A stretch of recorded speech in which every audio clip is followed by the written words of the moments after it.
friends. I'm Aaron Ciotti. Everybody calls me Ciotti. I thought the song was over, and I was wrong. How many times have I heard that song? 400? And I still get it wrong sometimes. Welcome to Welcome to something or other Monday. Maintenance Monday? What is it? I don't know. Happy Monday, friends. We're going to be doing a little bit more work on the glides, and I'm going to show you guys how a couple little simple tips and tricks as to how I solder up my motor wires so that they don't get ripped off when you're crashing through Scraggle and whatnot. And some other sort of simple soldering stuff. Simple, but important. The basics of soldering are really important, and it's super easy to kind of forget some stuff. And, you know, I've been doing quite a few builds over the last 6+ years, and I still have to remind myself of some things sometimes. So, yeah, stick around for that. And then we're also going to be flying a couple of batteries on the ultimate freestyle, the ultimate freestyle Tiny Whoop. This is basically a Mobula 6 ELRS with tinywhoop.com 0702 32,000 kV motors, Gemfan biblades, BT 2.0, Meteor 65 frame. This is the best freestyle Tiny Whoop that I've been able to build in the entire time that I've been into FPV. It is wild, it is off the shelf, it is stupidly durable. There's nothing insane that you have to do to build it, which is nice because then when you break it or if you lose one, you're not going to be completely heartbroken. So yeah, stick around for that as well. We're going to be bouncing that thing off the walls. I try to fly 6 batteries a night. That's kind of my deal. And I've got 6 batteries charged for it. If you start flying 6 Tiny Whoop batteries a night every night, you won't believe how good you get within a couple of weeks. It's really kind of a... yeah, it's kind of nutty. This is also a Q&A live stream, as they all are. So ask any questions that you've got in the chat. If you want to talk directly to me and ask me specifically a question in the chat, what you want to do is type CiottiFPV. If you do that, it'll light up an orange like this. You don't have to put an @ in front of it, but you certainly can. You can do that with each other as well. If you want to get somebody's attention in the chat, just type their name and spell it correctly, and for them, it'll light up an orange, just like you just saw. This is my full-time job. If you'd like me to keep on going, head on over to CiottiFPV.com and just start clicking, yo. Patreon helps me out the most. Speaking of Patreon, so we're getting back on the one new patron per live stream train. All right. So who's it gonna be tonight? Who's gonna join tonight? Couple of shout outs. Michael Jones joining the epic hero tier over on Patreon. Thank you so much, Michael Jones. Super generous of you.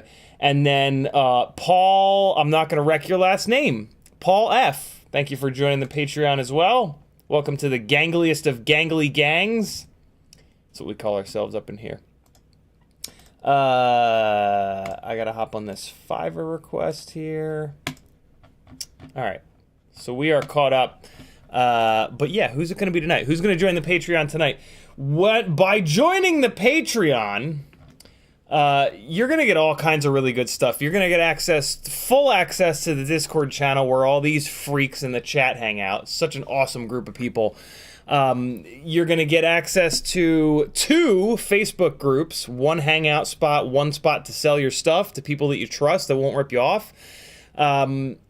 You're gonna get a YouTube playlist, a private YouTube playlist with a ton of like sketchy flying, Patreon only live streams, some car content, half done edits, all kinds of fun stuff in there.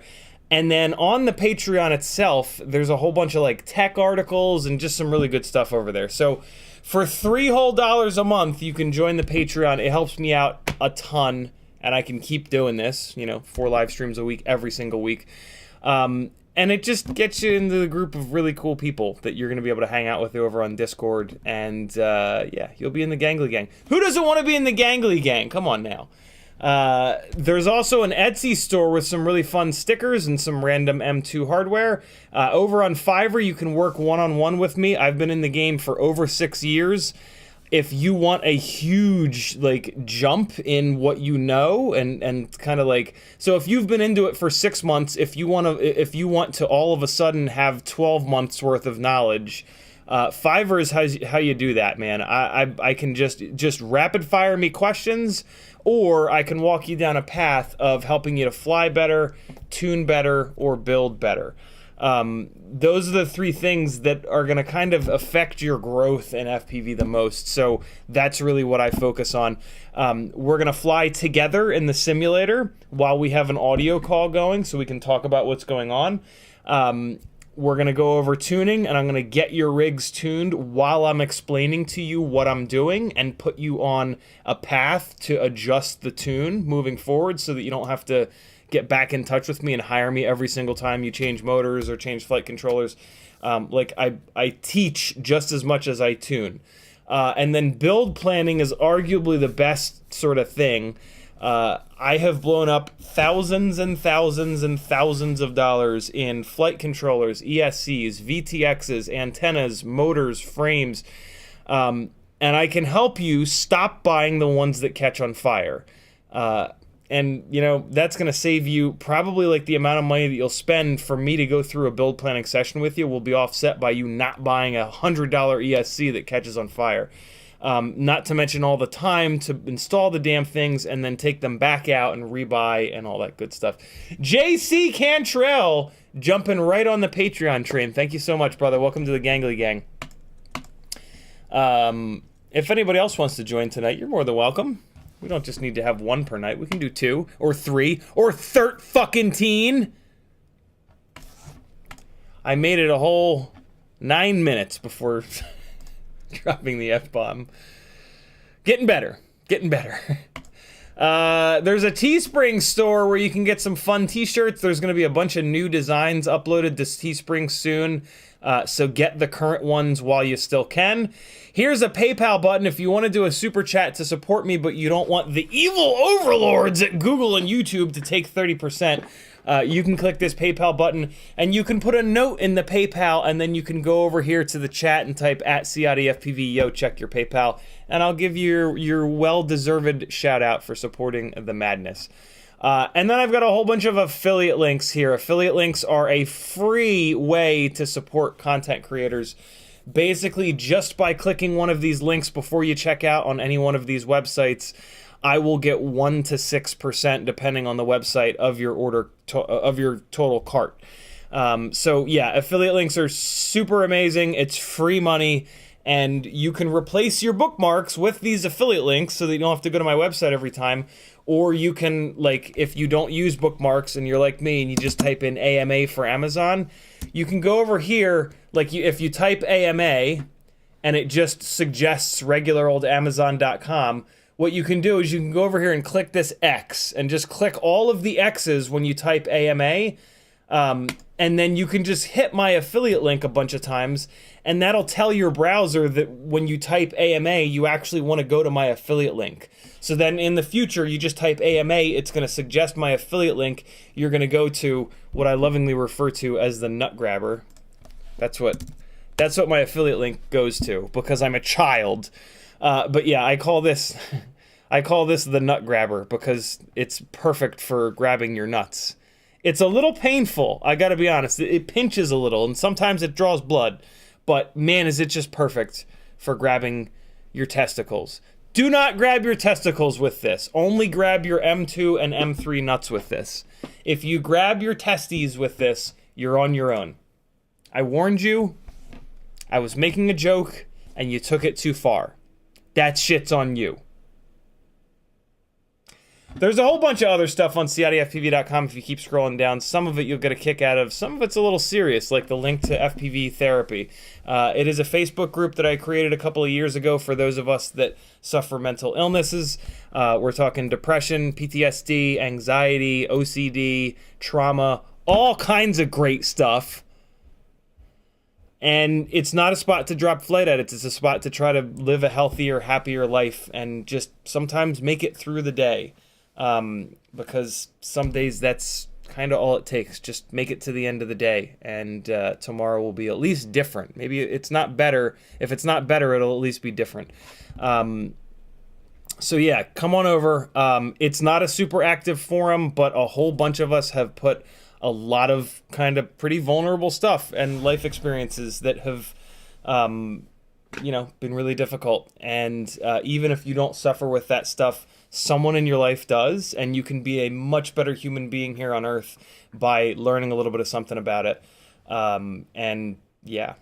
It'll also, like, if you've ever had that friend that cancels on you a lot and you feel like you did something, it's probably not. Like, that might be mental illness related. And once you start to learn this stuff, you'll see it in people around you, and you'll feel better about yourself when they cancel on you, in you know, to just pick one specific kind of scenario. So, do it, yo. You'll love it.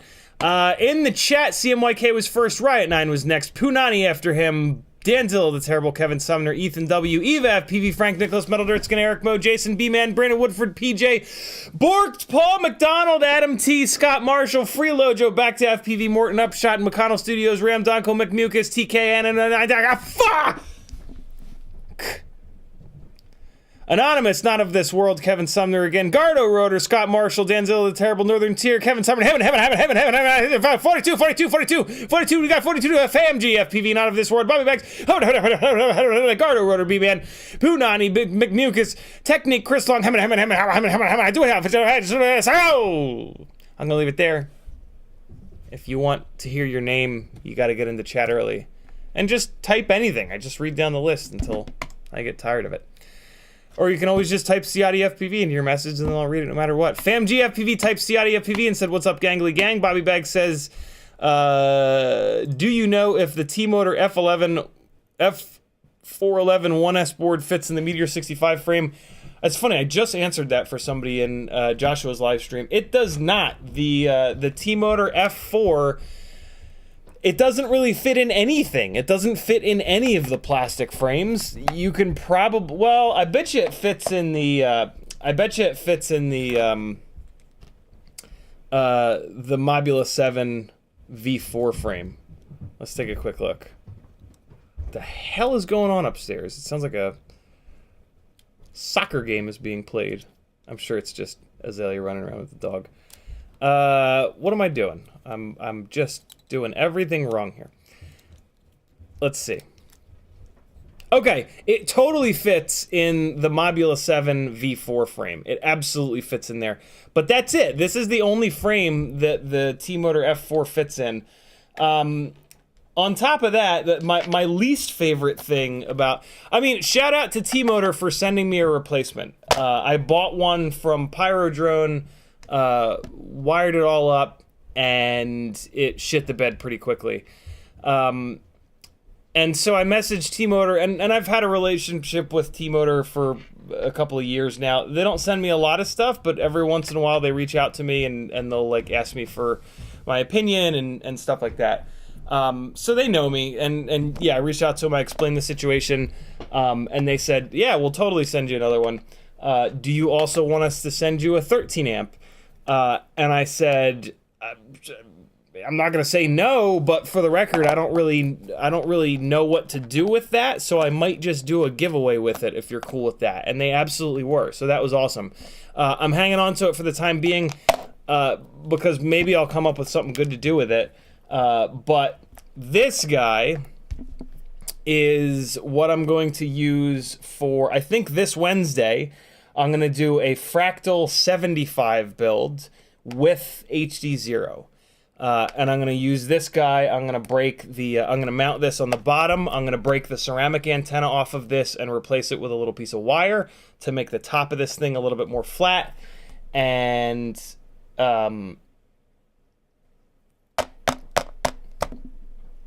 maybe I won't do that because this has a VTX built in. And that VTX is just gonna run and run and run and run and run. This doesn't have a VTX built in, does it? Hold on. T-Motor F4 AIO 13 amp. does it have, it either doesn't have a VTX or it doesn't have a receiver. I forget. Actually, maybe it doesn't have either. Does it not have either? I had Indian food for lunch today, fair warning. If you were in this room with me, you'd be dead. Oh man, it doesn't have either. It does have black box, and it does have BLA 32, but it does not have... Oh man, I was hoping it had ELRS on it, but it does not. So I could totally just mount a EP2 on it, but since it's getting HDZero, the EP2 would have to sit up on top, and that's going to be stupid. Well, hell. Wait, no, I'm not using those for that. I'm using this for... That's right. I meant to buy this Neutron RC F411, and I forgot. God damn it. All right, so we're not doing the fractal build this Wednesday. I'm dragging my feet because I just don't have any money right now. Yeah. I'm gonna wait for this. To be honest, I'll just be happy if I make it through this live stream without shitting my pants. There's some bubbling going on, and there's some smells down here, and it's. I'm worried. If thank God this isn't smell-o-vision.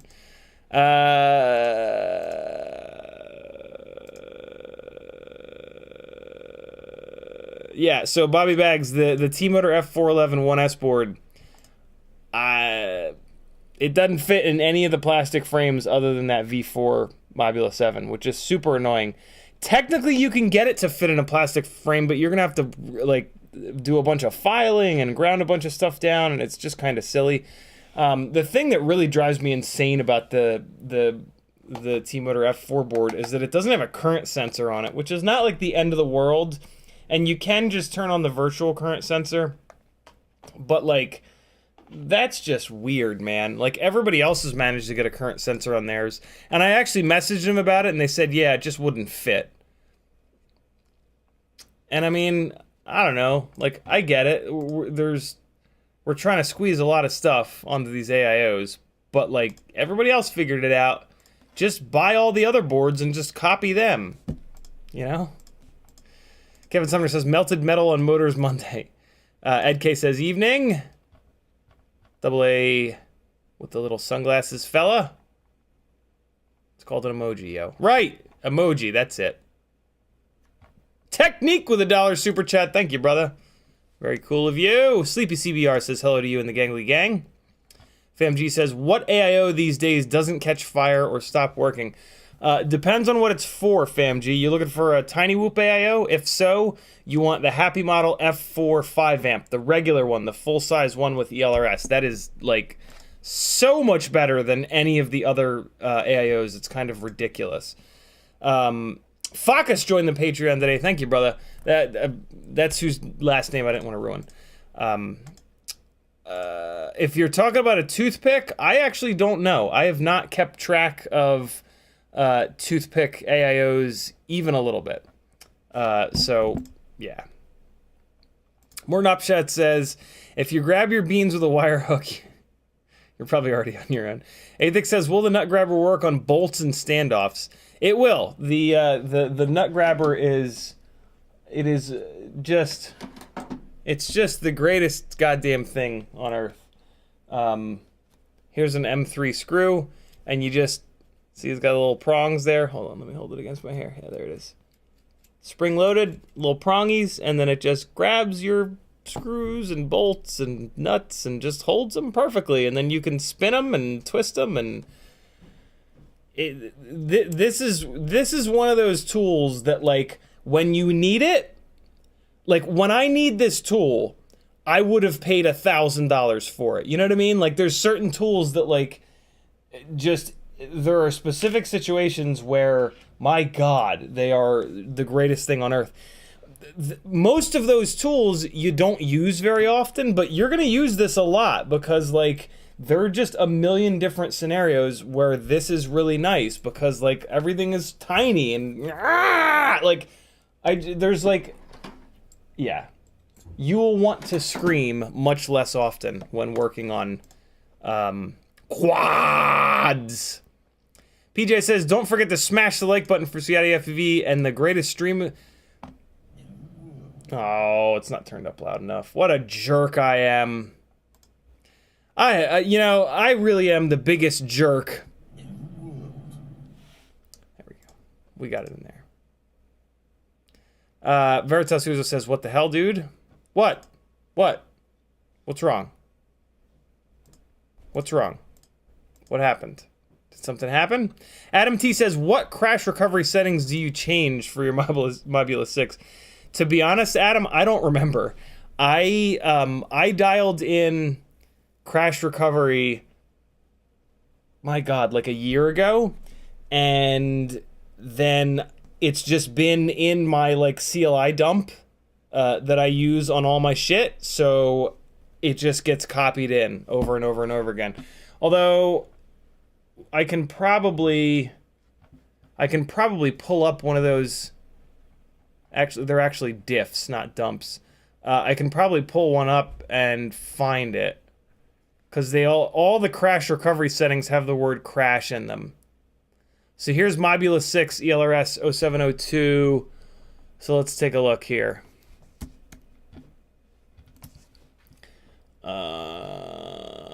Here's all my OSD stuff.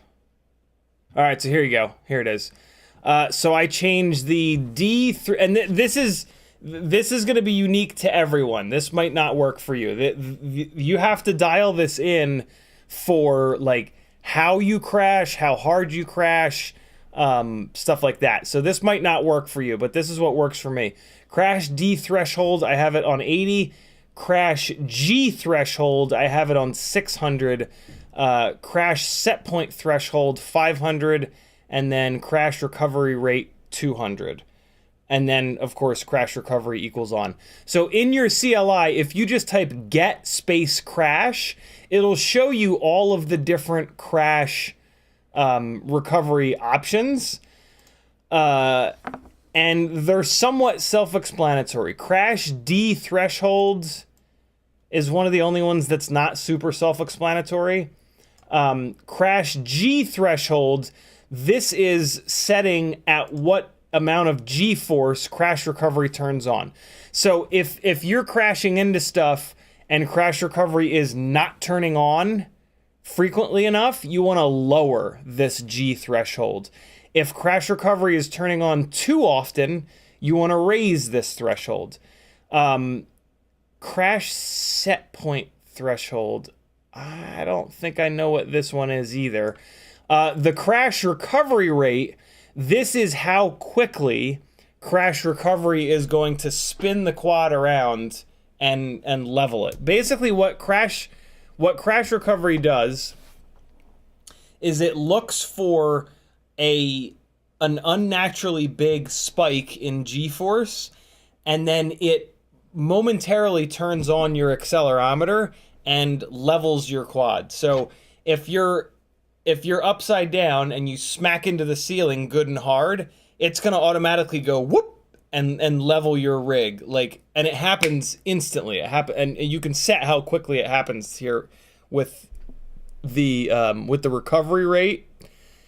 And yeah, it might have set point threshold might actually also have something to do with that. Maybe even D threshold. You move those values around, make big changes to those values, and you'll see you'll see the difference that it makes. And yeah, you can just kind of get it dialed in. But the big ones are the G threshold and the recovery rate. You can crank that recovery rate up really high, and then it'll just like snap back to level. I don't like that because that looks like a mistake. I have that recovery rate kind of lowered down so that when I like smack into one of these gates, it almost looks like I made the correction to find level, so that if I'm on like a really good run, and I smack into something, there's actually a chance that it won't look like crash recovery. It'll just look like I made a correction after I bumped into something. So yeah, just go into your CLI, type get crash, and then just read through them and just start making changes. Experiment with it. It's super helpful. Admittedly, you're not going to be able to do like wall taps and stuff anymore with crash recovery, unless you could technically adjust the values to the point where you can do wall taps and it won't activate crash recovery.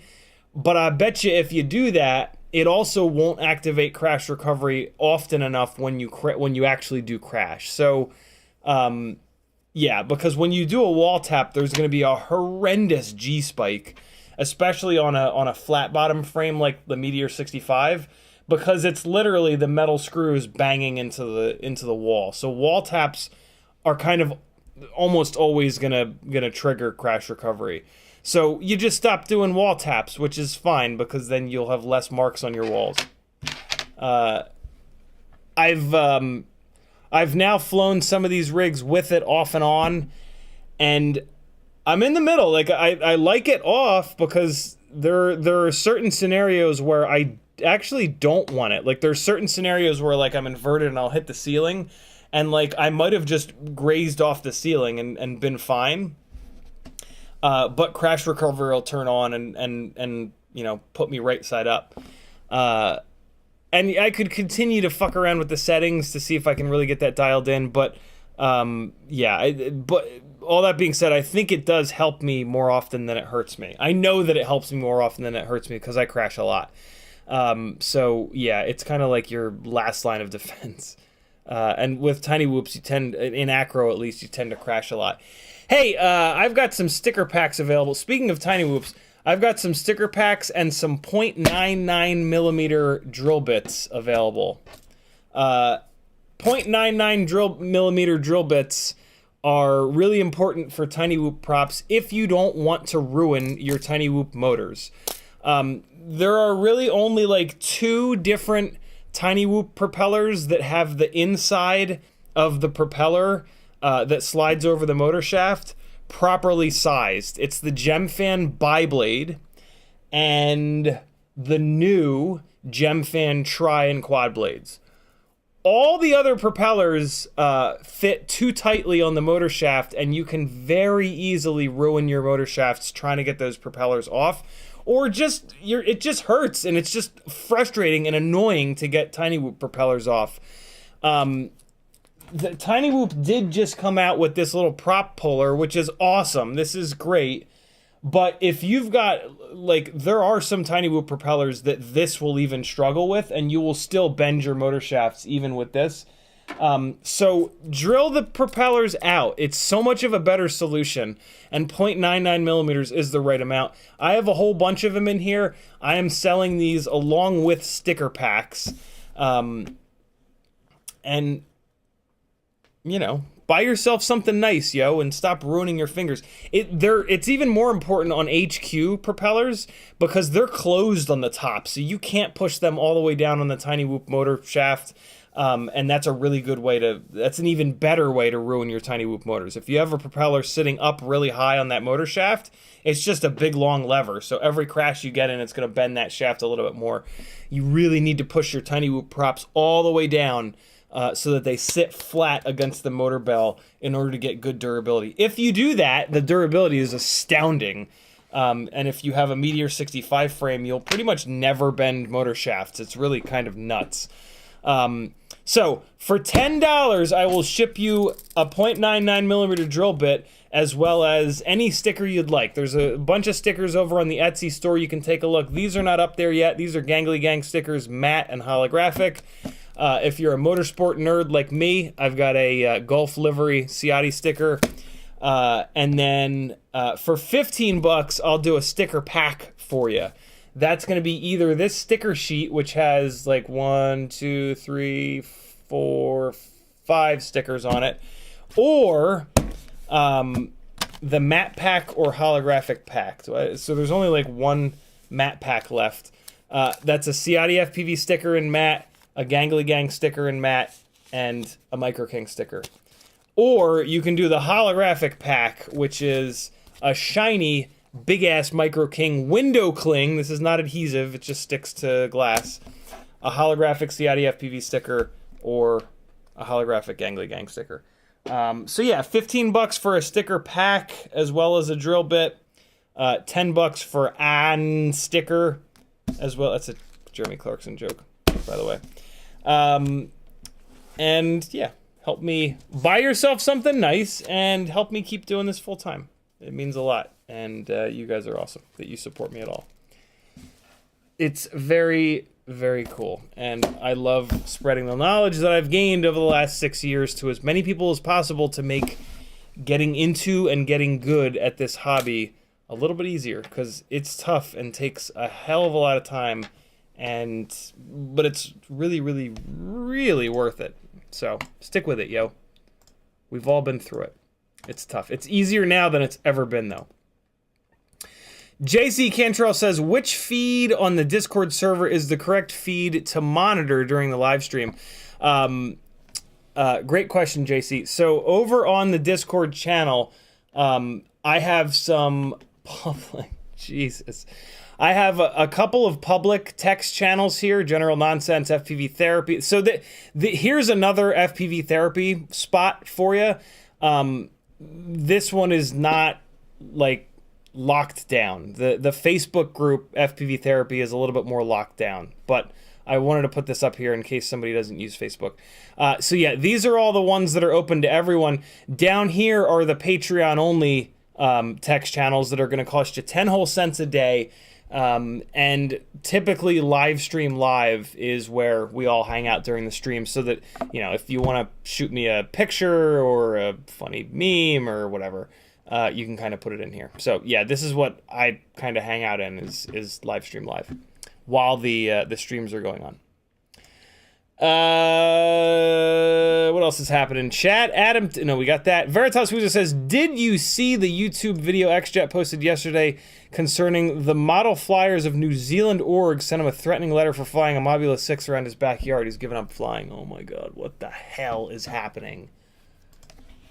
Are you kidding me?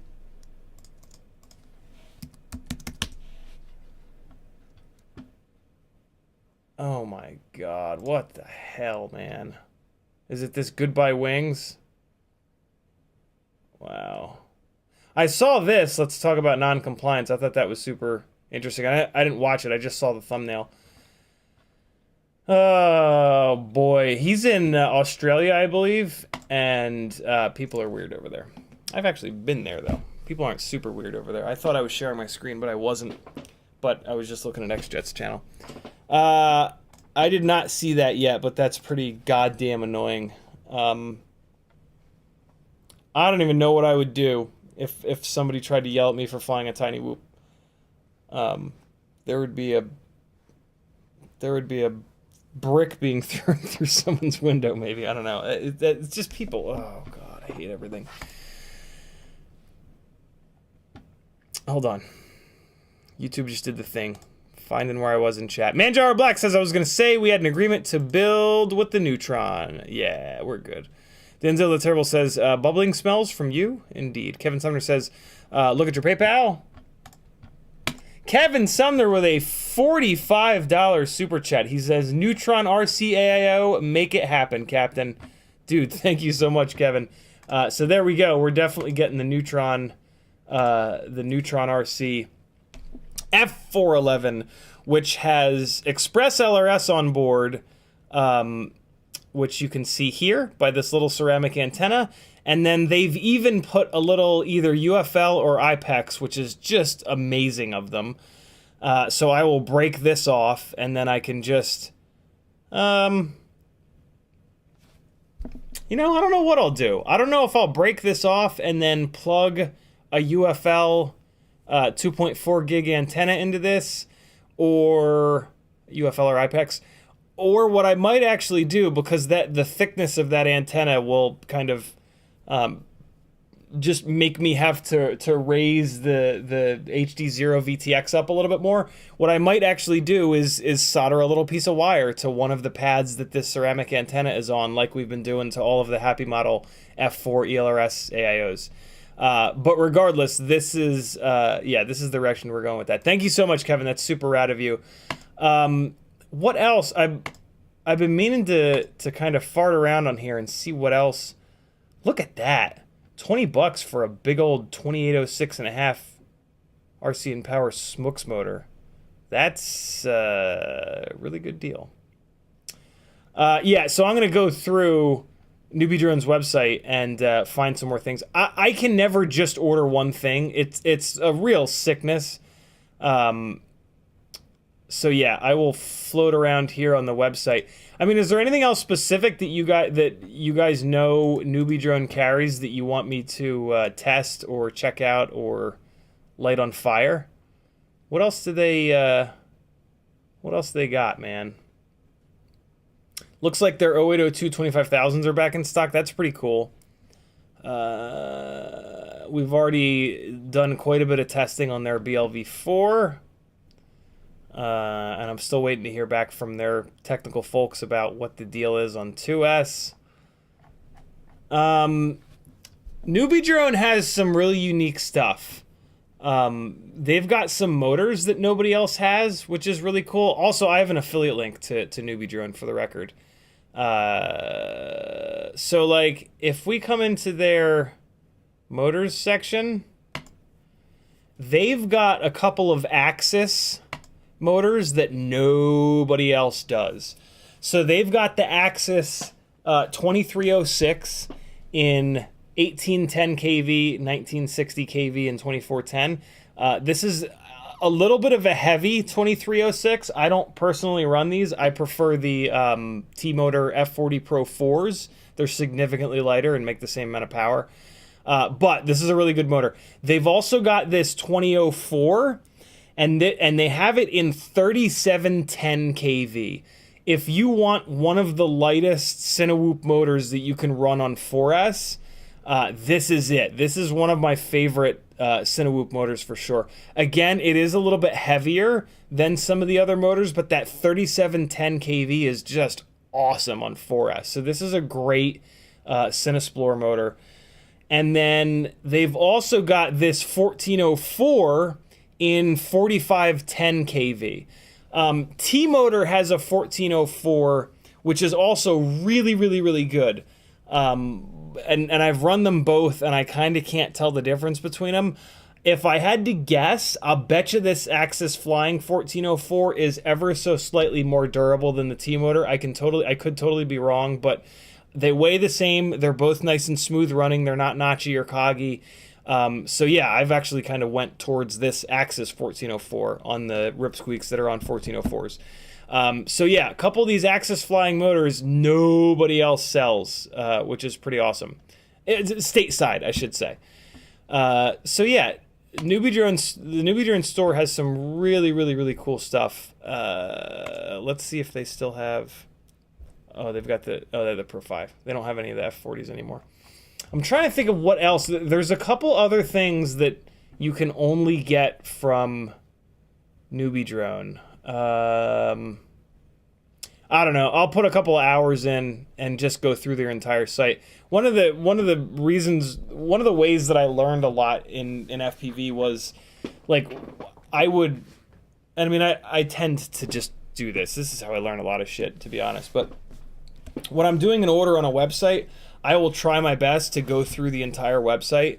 The way that I do that is, like, I'll pull a tab out and then I'll just hold command. I don't know what it is on PC, but I'll just hold command and just click all of the links on top, and it'll open up all these links in individual tabs here. And then I'll just go through each one of these tabs, and I'll literally look at all 189 products. And you learn a lot. Like, you learn all these weird little things that exist. Like, T-Motor has a clear battery lead for PH 2.0, and you know, they've also got this little 2S Y connector that literally no one else sells. They've got M3 grommets in purple that nobody else sells. Everybody else has them in all the different colors, right? So there's all kinds of stuff buried on these websites, like little tiny cockroaches, that you'll kind of find when you do this. The only problem with doing this is your order becomes like $10,000 pretty instantly.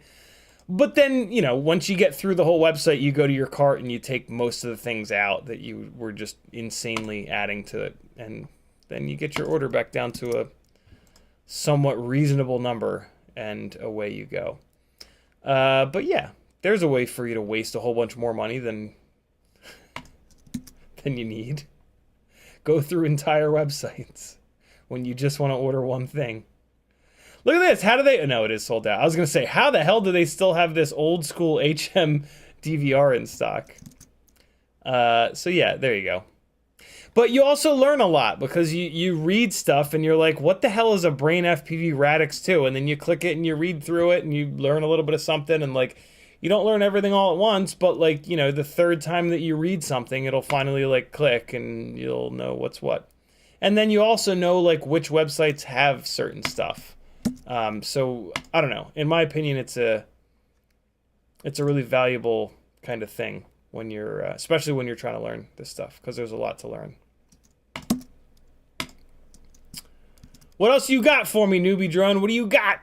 I'll find something else on here. Look at these 2807s. Oh my God. 2807 for 17 bucks. What a deal. What a deal.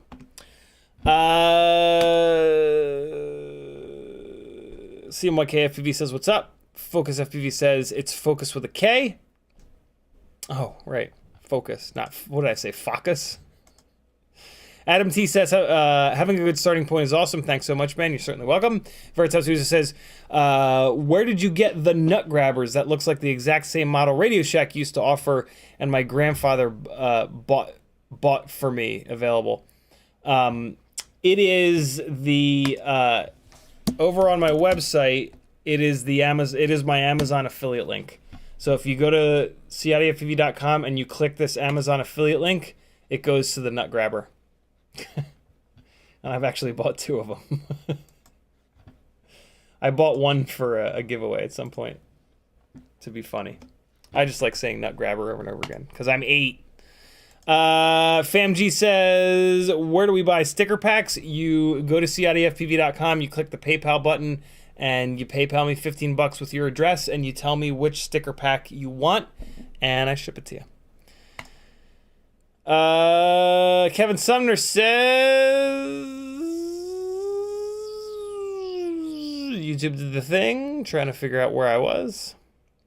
Kevin Sumner says, Bruce is not giving up flying. He's leaving that flight organization. Ah, okay, cool. Double A says New Zealand. Right. Not Australia, New Zealand. Meadowdurson says, looks like that Neutron has black box. Does it really? No. No. Holy hell. It has black box. Wow, that's pretty cool. How the hell did they do that? How did they squeeze this all on here? Like, I know it doesn't have a VTX, but this is a shaved down board too. How on earth did they fit a black box chip on there?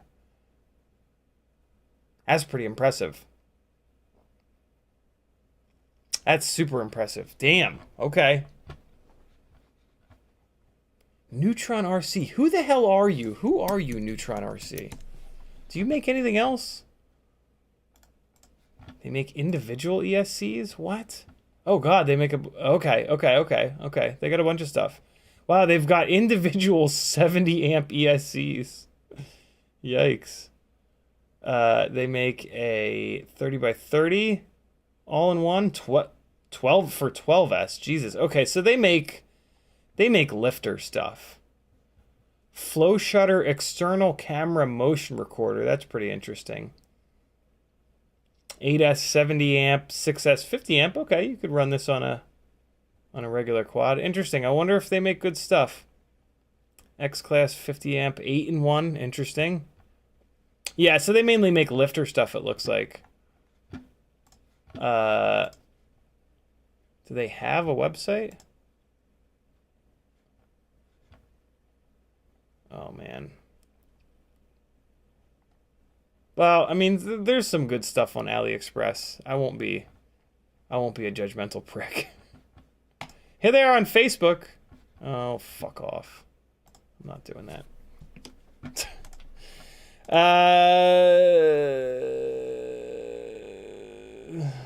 661 says, hey, I've been listening while driving home from flying. Have you seen the new Happy Model Cross AIO that looks just like the Beta F4 AIO? Has Express LRS with no VTX. I've not seen that, but without a VTX, I'm not really all that interested in it. But that is pretty cool. Let's take a quick look.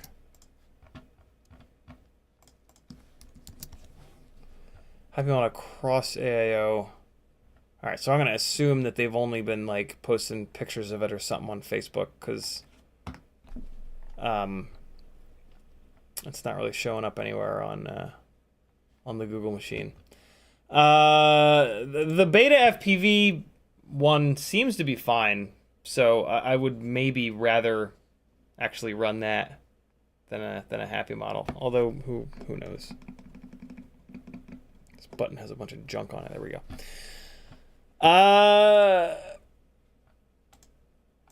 Metal says, if you see a wind bond chip, generally there's the flash for black box. Yeah, usually that's what they have silk screened on them, or etched into them rather. I'm shocked that they're able to fit that. Like, most of these manufacturers don't put black box on these AIOs because they just can't fit it. They just can't fit that chip on there, and that chip only really does that. It's not like a dual purpose chip.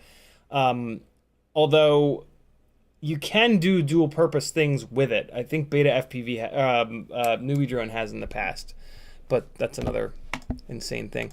Eva FPV says that 12S 4-in-1 is a firebomb for sure. Mother Ritson says,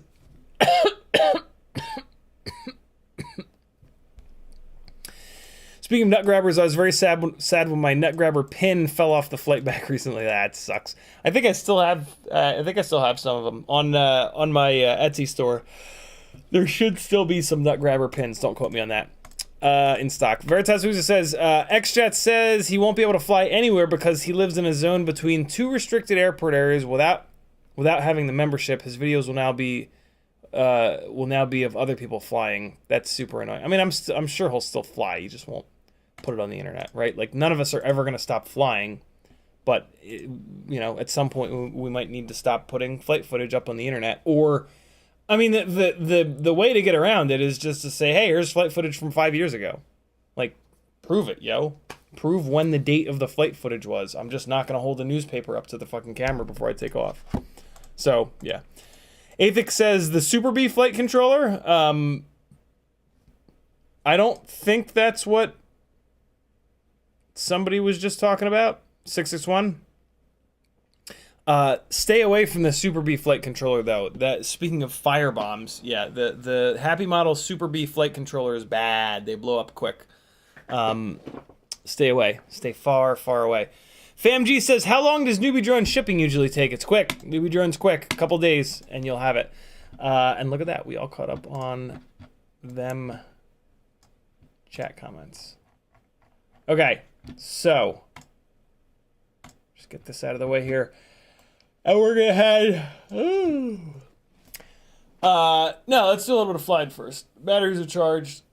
Yesterday we did, because this is a late night stream, so I want to get the flying in first before the family goes to sleep to hopefully not keep them up while I donk a fucking tiny whoop off of every single flat surface in the entire house. This is a Mobula 6 ELRS with a Meteor 65 frame, BT 2.0, and Tiny Whoop Gemfan biblades, and tinywhoop.com 0702 32,000 kV motors. Prepare for absolute and utter chaos. This is the best flying Tiny Whoop in the world. Hands effing down. For freestyle, for racing, this probably wouldn't have enough runtime to get to the end of their races, but I don't care about racing. It's not fun for me, and it just, yeah, I just don't like it. If you like it, that's awesome, and I'm very jealous of you. But I don't. And that's okay. We don't all have to like the same thing, friends. Ready? Here we go! Come on, right front motor, you can do it.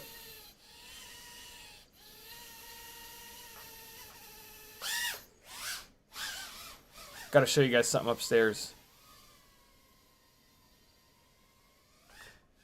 Oh god! Thought I'd do something fun.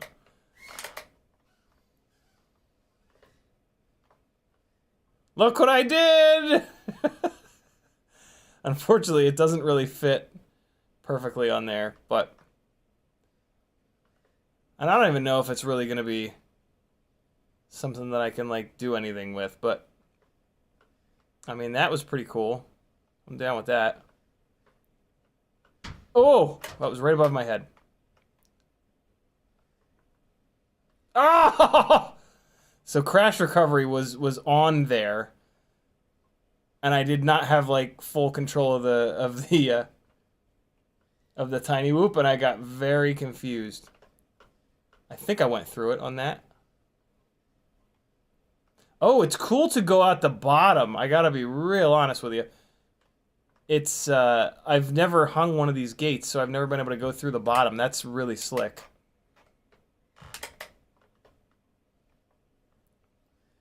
See if there's any like down the stairs shenanigans that can kind of go down with it. Oh! Are you fucking kidding me? That was...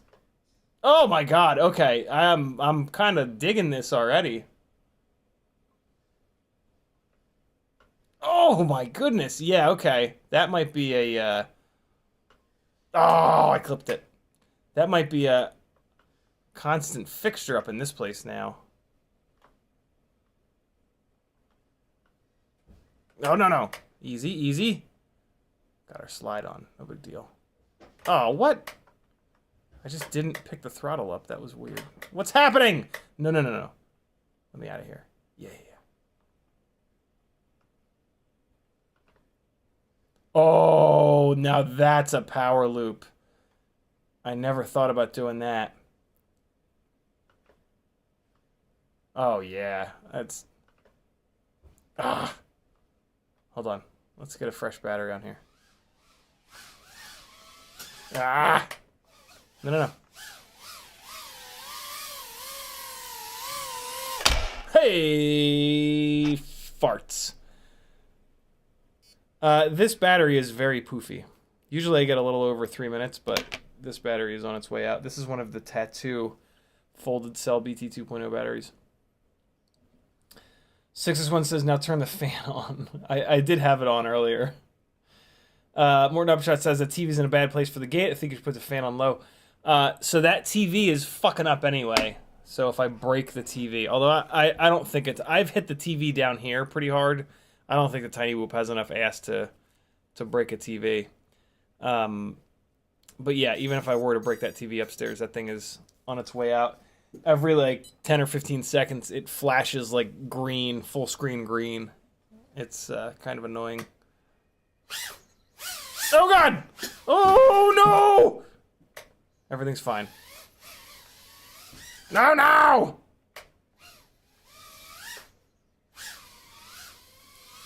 Let's get back upstairs, where we belong.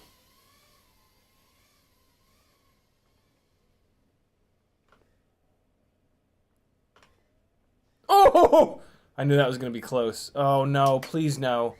Please, no. No. Get away from those shoes. Shoes are lava. What was I wanting to do? Oh, yeah. The stool power loop. Here we go. Let's get this. Oh! I would kind of like to do it through the bottom and then through the middle, or vice versa. Oh, my God. So that's a fairly small power loop, which is... Let's do it the hard way. The hard way is to do it from this side. I'll make $10 the easy way. Ah! Now let's do it the easy way. Ah! Come on now, let's get it. Oh boy, what was that? Okay, hold on. Let's just get... Oh, no, no. No, no, no.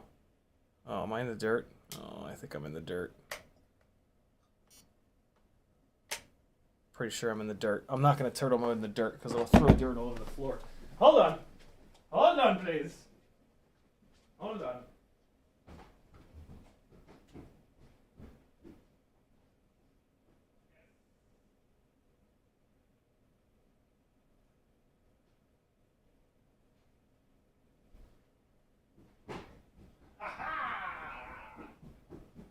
I was right. It's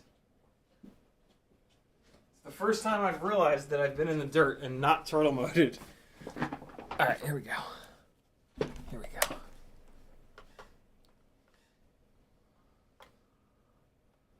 Let's get this power loop. God damn it, it's not even that difficult. What are we doing? There it is. Ah! Got to do everything twice. That way people will know it wasn't just luck.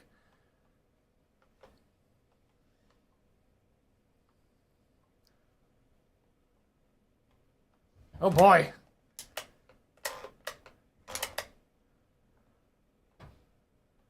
Okay, here we go. Let's get it one more time.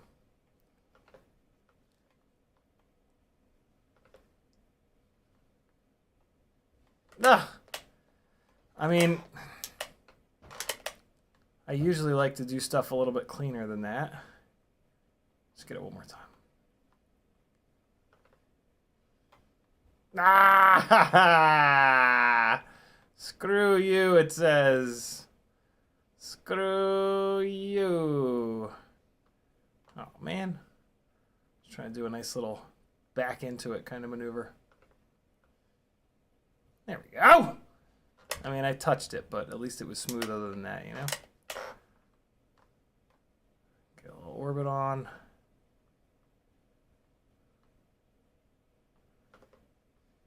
Switch directions. Always do orbits both ways, friends. Woo! What was that? Let's get another battery on here.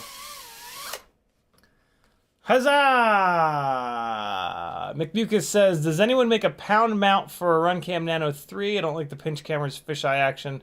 Yes, the McStinky, McNucas. Do you have a 3D printer? If you don't have a 3D printer, you can buy a McStinky mount from me along with a sticker. Same kind of deal as the 0.99mm drill bit. Yeah, instead of the drill bit, I can throw in a McStinky mount for that camera. It's called the Big Stinky. If you have a 3D printer, though, you can just go to Thingiverse and find the McStinky mount, and there's a version of it for the RunCam Nano. Kind of a poofy battery here. This one will probably be a little bit struggly, but it'll be all right. It'll be all right. Here we go.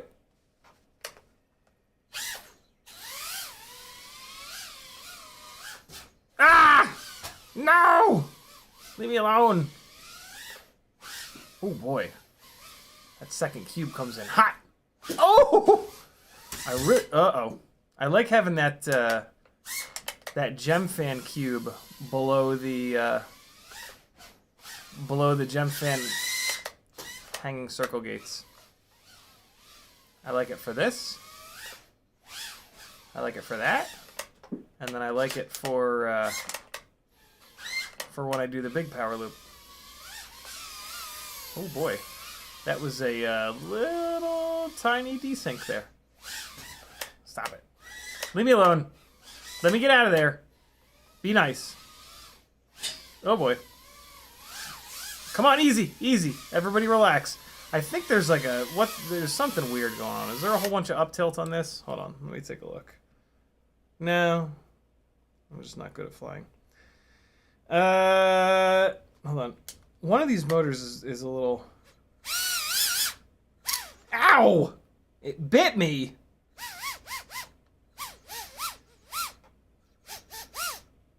It's motor 1. It's a little rattly. Why are you rattly, little guy? Are you just getting beat up? I think it's just getting beat up. All right, that's fine.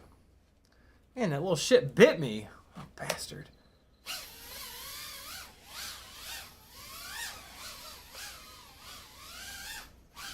Ah! What was that?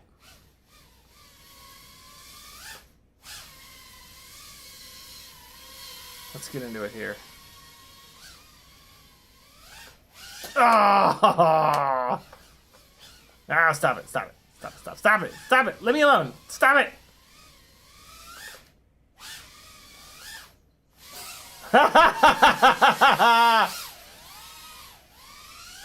Oh, nope. Hey. Oh, God, I forgot there's that box there.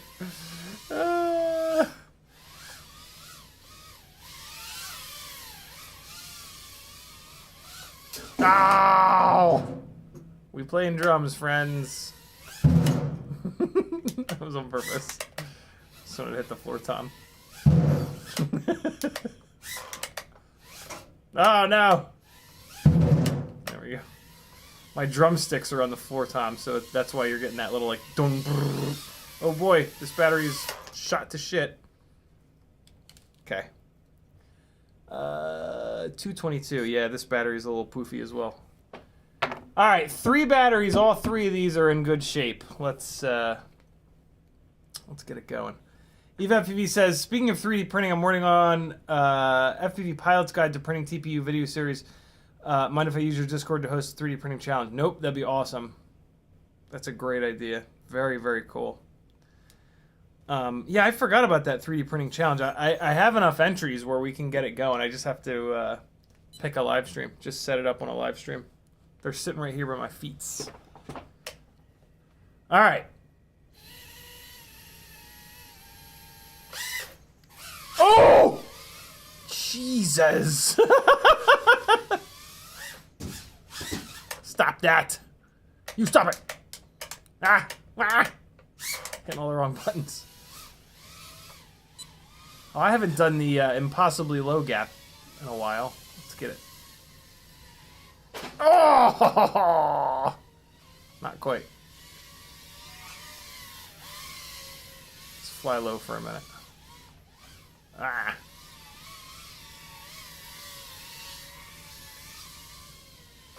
No. Stop. Be nice to me. No! Oh, get the hell out of here. Get right out of town. No, what? Flew right into it. I expected the cube to move. Did you know about that? Oh, that box is in a popular little flight zone for me. That's a GemFan box of a GemFan sponsor box of props, actually. What? Come on now. Get it together.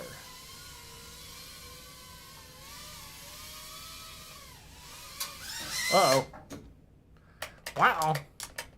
Uh-oh.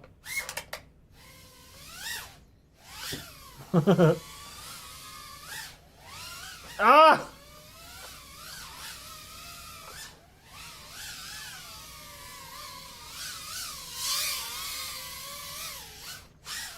Oh no! I had a lot of forward momentum, and I just didn't blip the throttle enough to arrest it, basically. What's happening? When you get stuck like this, it's all about yaw. Yaw is how you're going to get out.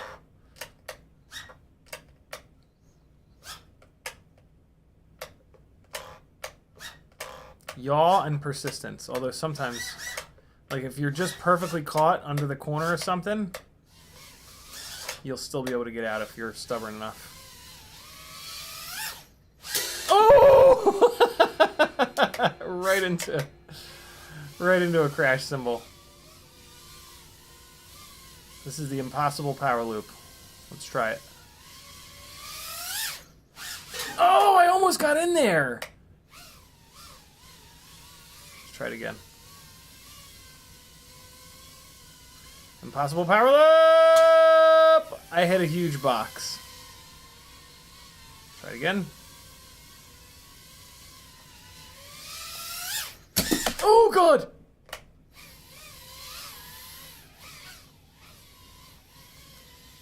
Hold on. I want to get that low gap under the bar cart. There it is. Motherfuckers! What did I hit? I wonder if I can work that in with a with an under the coffee table run. Fuck. What? Stop it! Let me go! Alright. Let's get this. Oh boy. Oh God. Let's get this. Come on. Get it. Get it. Get down. Ah! Hold on. Let's get another battery on here. 3 minutes and 28 seconds. That's more like it. Unbelievable. 32,000 kV motors, and you can still get 3.5 minutes up in the air. And like, yeah, I was cruising around for a bunch of that, but I also did a million full throttle blasts, you know? Chicken FPV says, what are your rates? 40, 40, 700, and then 0.7. But don't run those rates because those are specific to me. Everybody's rates are very specific to them.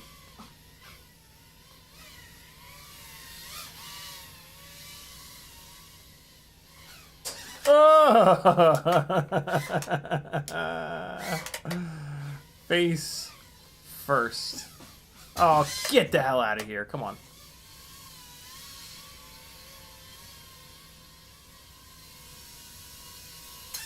No, what? Crash recovery, thank you. For the assist. No. Easy, easy. Just relax, just relax. Everybody just take a breath. Ah.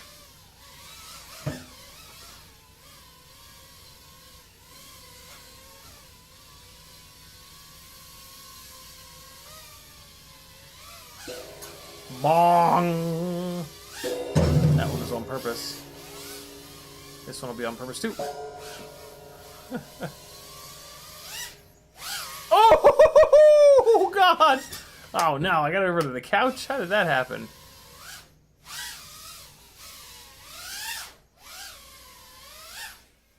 Oh! I don't know what the plan was there. the out... Oh, boy, I'm all hung up in the wires. Oh! Oh, shit! The only way out from behind the TV is like this gap, and then this gap, and then this gap, and there's no way in hell that I'm gonna do them with any amount of consistency. Oh, yo! Ah. That was, oh, come on now. That was pretty hot.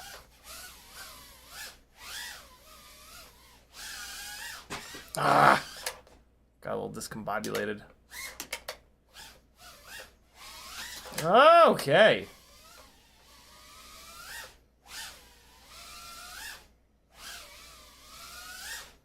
Come on! Oh. Get you some. Oh, I was trying to get a little wacky with it. What was that? It tapped the ground and it like rolled it over in a really weird way.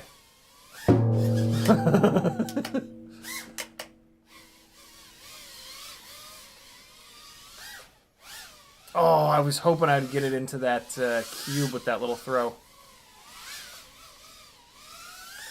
Oh, a little too high, and I caught the beam going across the ceiling. This is the main beam that supports the whole house here. Up here. No, no, no! Ooh, it's over here by me. Nope, nope, nope. Yep.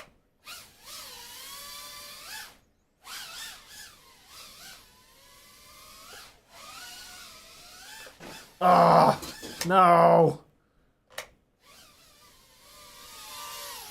That was a hot little line that was forming there. All right, one more battery. And here we go.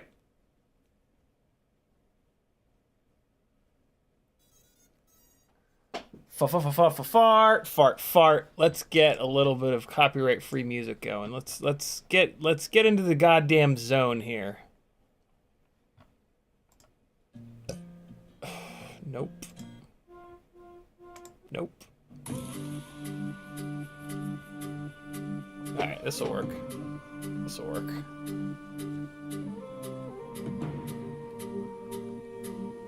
All right.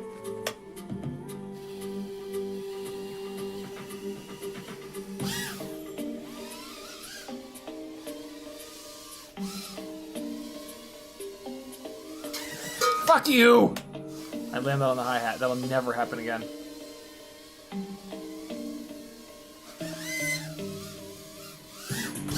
Oh God! I was scared for my life.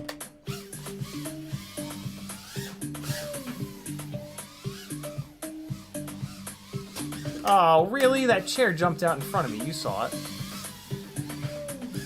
I was trying to get the elevation drop down to get under the coffee table.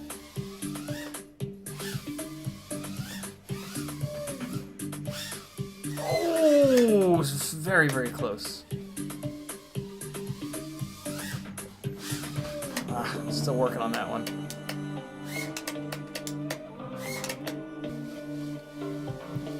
Well, let's get the big power loop going. Big power loop, here it comes. Oh, nope, not quite there. Not quite there. Oh, almost. So goddamn close.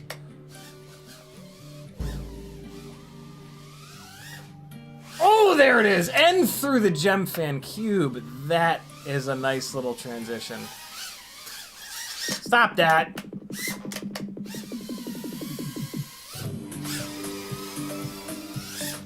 Oh! Ah. Ah.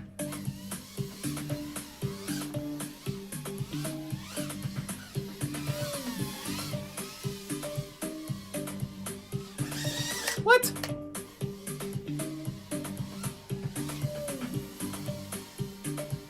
Get it low. Ah! I couldn't get it. I couldn't get the elevation down. Stop that. What?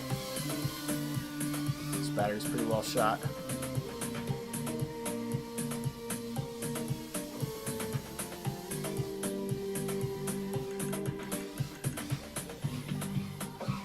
Ugh. Ugh. Gross.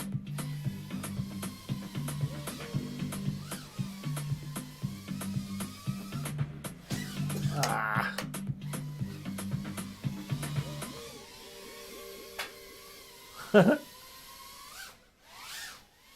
Yeah, what?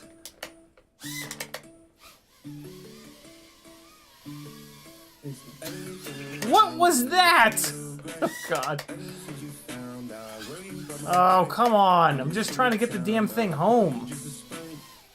There we go. Yeah. Blah, blah, blah, blah, blah, blah, blah. Lyrics. That was fun. I didn't fly too terrible tonight. Woo! Woo! Man, this thing is crazy with these 32,000s. Every time I fly it, I'm just like, wow, really? Is that real life? I should be doing a better job, like, putting these batteries, like the batteries that don't perform well, I really need to be putting them aside. But I just forget. I just forget to. Okay. FamG says, "Wow, what 1S lipo is that?" They're all the same. The WeBleed FPV, Tiny Whoop, and Tattoo, folded cell BT 2.0 300s. They're all the same battery. They're all coming from the same place. Although weirdly, the WeBleeds have failed a lot less.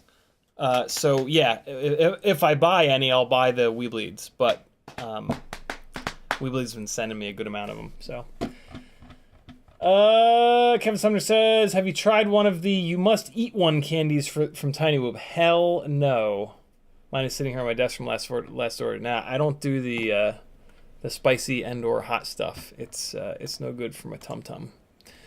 All right, let me launch and relaunch and launch and relaunch the stupid Logitech software to get this webcam to not look like a donkey's anus hole. Hey, I only had to do it once. What a gift. There are gifts in life. I was just given one. All right, so let's do some more work on these auction glides. It Spawns says, "Is there an easy way to put the soft mounts in?" Not really. Just once you've done it enough times, It Spawns, you'll figure out like the little secret to it. But yeah, you just gotta kind of do it. It's not spicy, it's sour. Oh no. I mean, that would still bother my stomach. Metal Richardson says, "Nobody has BT 2.0 batteries in stock anywhere. I had to cut the GNB 27s off my NewBee drone cells and solder them on." Jesus. I know for a fact that WeBleed has some on the way. So just hang in there. There'll be some sooner than later. All right, so let's keep going on. Let's keep going on this, and then we will. I'll finish up the power lead here, the extra stuff that's hooking up to the power lead, and then we'll solder on the full set of motors to this rig. And then this one will actually be done. This is the Rossi 2, the Rocinante 2. And yeah, this guy will be done, and maybe I can do a live auction this Friday. Possibly. Denzel the Terrible says, not sure if you mentioned earlier, what size were those little brass inserts for the Cinesplore ducts? Dan, I have a whole bunch of them. I would love to send you some, because otherwise you're going to have to buy a box of 100, which is just stupid. And plus, that way I don't have to actually look them up. So, yeah, if you want, I can sell you a bunch. If you really just want the measurement, I can get that for you. But, yeah, I have way more than I'll ever need. So, let me know. Okay, so the extra things that I'm soldering up here, and the reason that I didn't solder down the ground lead yet, is I'm putting a blue Tiny's LEDs on the bottom of this thing, and then I'm also putting a capacitor on it. And it's just going to be a little bit, it's going to make my life a little bit easier to have access to this positive lead here. So let's fire up the soldering iron back there, and we will get to work here. So yeah, couple things here first before we do what I was talking about in the stream title. The other option for this LED, I could technically like mount it back here to like shine up on this blue TPU, but then there's no, I really like to put an LED in the bottom rear, back down here, because then when you're flying away from someone, this is just shooting back, and it makes it like really easy for people to follow you. It's really, really cool. So yeah, I would really like to do that. And that's, like I said, normally what I will do. But just for the sake of kind of looking at it, I could put it here, and then the capacitor would go here. Or, I mean, I could even technically move the capacitor forward. Nah, it's kind of janky. I don't know. It's kind of cool, man. And that is going to light the shit out of this blue. Interesting. I mean, I could put it here, and then whoever ends up buying this could very easily just fish it through that and then stick it on the bottom. Yeah, let me do that. I'll build this on the other two. I'll be putting the LED on the bottom. So why don't I do this one a little bit differently, and I'll put this guy, I'll just VHB this guy to the back here. These little tiny LEDs, like a little piece of VHB will easily get them to stick here. They don't weigh anything. And yeah, this way these blue LEDs will light up this blue TPU like absolute crazy. And that's sort of the whole point of these Rossi rigs, is for the rear end of them to be all lit up and cool looking and blue. All right, sweet. So that'll be fun. And I've already confirmed that the leads on this capacitor are the exact right length. So let's put this guy down here. We're going to move the ground lead out of the way, and we are just going to double up and put these positive leads up on top of this positive battery lead. So we're going to strip off a pretty good section of this so that we can get a big old contact patch on top of there.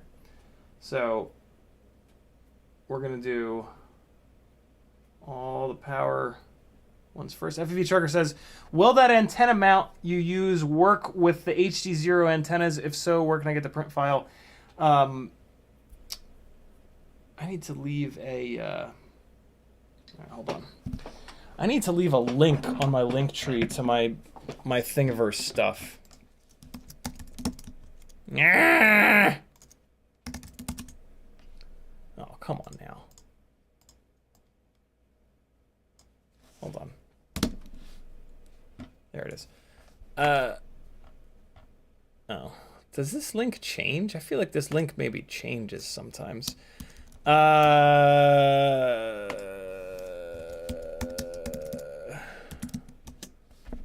on. Link tree. Hold on. Log me in, yo. All right, I'm gonna put a. I'm gonna drop a. Add a new link. There's the URL. Add. And then I'm just gonna drag this all the way down the bottom. Oh my God, really? You're gonna scroll that slow? Thingiverse! Come on, come on, come on. Move down. Move down. Move down. This is going to be all the way at the bottom because this is like super rando. Yeah, let's put it there. I'm going to call this My Thingiverse Collection. I mean, I guess it is a... Oh. No. My Thingiverse favorites. That makes the most sense. All right, there you go. So there's a link on my website to my Thingiverse favorites, and then my little antenna holder that I love so much. It does not have a thumbnail, so it's hard to find on here. Here it is. Rotorius FPV Zoot Axi UFL mount. This is it. This is the one. I don't know if it'll work on that specific antenna, but it's pretty versatile. Like this dimension here is perfect for like the regular UFL, like the thin UFL wire. But you can also stuff thicker wires in here. So yeah, this thing is the best. And then just use a zip tie to make that thing grab onto the wire of the UFL, and you'll be good to go. Adam T says, I have DJI goggles V1 TBS Fusion. I'm running Mobula 6. It doesn't seem to be the right aspect ratio. What should I do to fix that? I have no idea, Adam. I'm not a great technical resource for stuff like that. I'm better for like refining and like the less setup oriented and more like, I don't know. It's hard to explain, but I do not know what to tell you on that. Also, I don't have I've never used, I don't have any experience with that exact setup that you've got there. So yeah, I just don't know. Sorry, dude. But I'm sure somebody knows, maybe even somebody in chat here. And if nobody in chat here knows, I'm sure somebody here on YouTube knows if you do some searching. All right, so I'm going to put the LED on first, and then I'm going to put the capacitor on. So let's just tin up this wire on the LED. All right, that's good.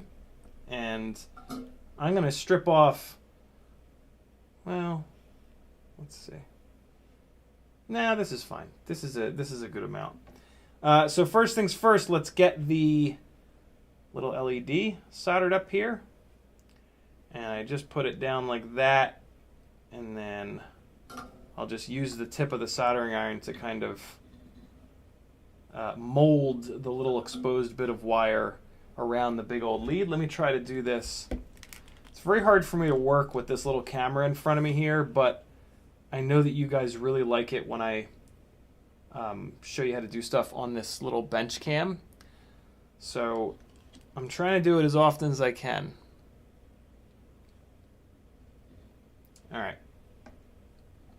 You should have a pretty good view of what I'm going to do here.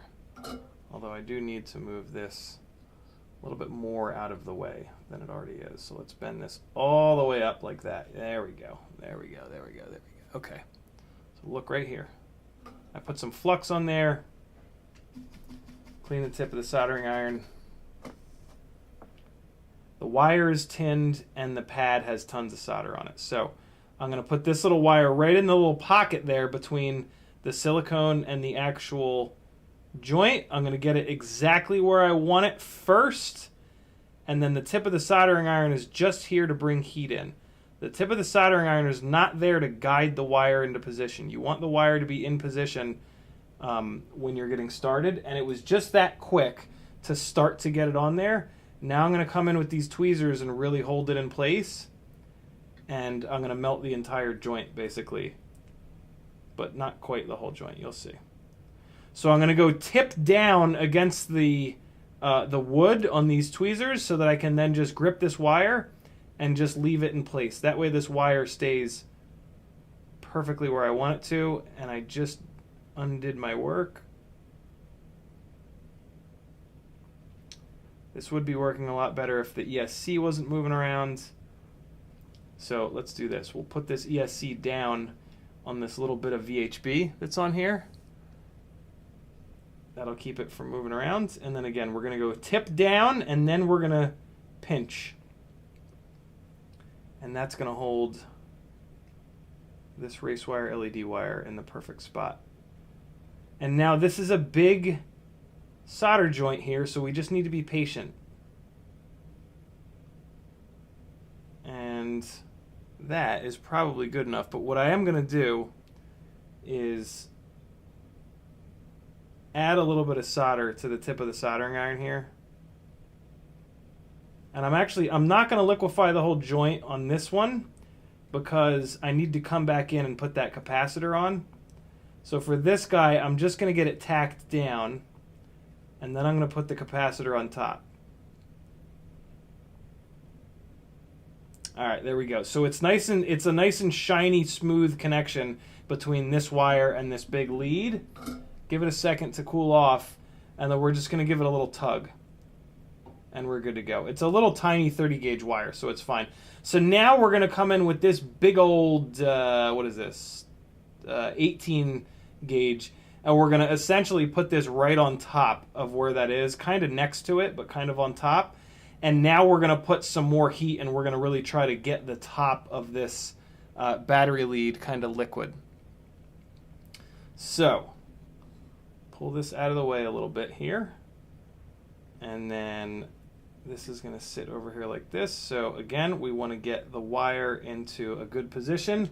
I'm going to add some flux to the wire and the joint.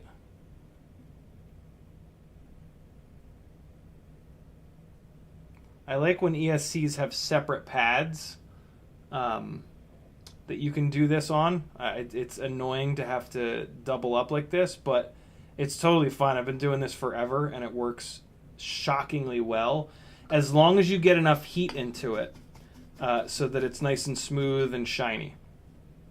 And you're going to see what I mean in 1 second. Maybe. I don't know. I know it's hard for you guys to see, but I'm doing as good as I can.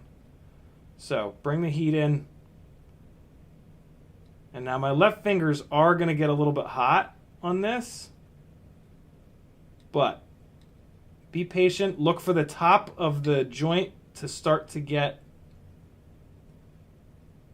liquid.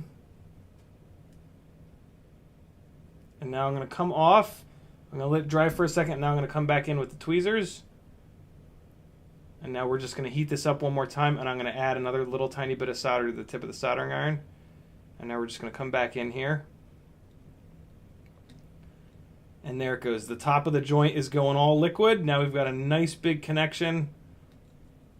And there we go. Stay still. Let it cool off. And that, my friends, is how you solder 3 wires to 1 pad in a way that's nice and strong and still smooth. And yeah. Technically, I think you would want to just keep pouring heat into this until the entire thing goes liquid. The problem with doing that is that this XT60 lead will then try to move around.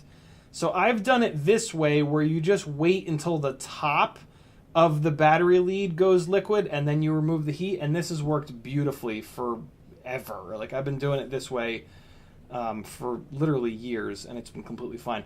So now that we've got everything soldered down to this guy here, we can bring our ground lead down, and we're going to solder that to the ground pad, and then we're going to do the same thing with the ground leads for the capacitor and for the LED. Boondock Striker says, a couple of streams ago you recommended a 4400 kV 1404 for a 3.5 inch. I wanted to upgrade my 3 inch. It has 1104 4300 kV on it. I'd like to put it bigger motors I can. I'll go we'll go on fly like a 5 inch. It's definitely not going to fly like a 5 inch because nothing flies like a 5 inch. But to get a good flying freestyle rig, there's 2 options: either T motor or Axis power. If you want the Axis motors, you can only get them on NewBee drone. But yeah, there's a T motor 1404 that's 45-ish 100 kV, and then there's also the Axis 1404. All right, so now we're going to drop this ground lead down, big one first, and I'm going to need to keep a hell of a grip on this. Okay, so now I've got some stuff that's kind of in the way. While this is still warm, I can kind of mold it down. Just push it down a little bit here because I want this ground lead to come down and kind of take up some of the space that this thing's taken up. So off camera, I'm just kind of pushing this down just so that I can then bring this ground lead in and have space for it. You always want to try to get these wires as flat on the pads as possible. So I'm going to do that like that. So I'm going to do this kind of around the corner a little bit. Okay, yeah, that's nice and wrapped down now. And then that'll sit up like that. All right, cool. So yeah, I'm going to bring this around like that, and then that's about as flat as I can get it with it still going out the side and being long enough. So yeah, we're going to come around the corner like that.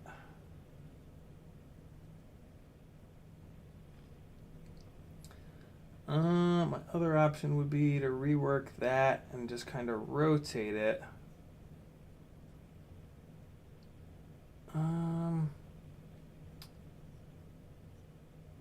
So yeah, I'm actually going to I'm going to rework the one that I just put on there. And I'm just going to pull it down and back a little bit, just to free up a little bit more space for this big, thick ground lead. So let's just real quick, I'm just going to rotate this guy down a little bit. It's sitting up here, and see this part of the wire is getting in the way over here. So let's knock this out real quick.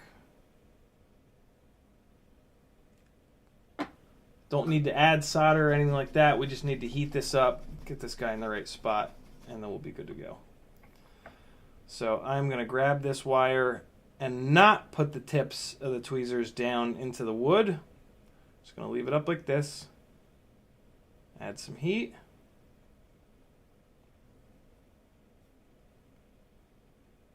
And I'm using the big thick part of the tip of the soldering iron. That's going to transfer heat a little bit quicker.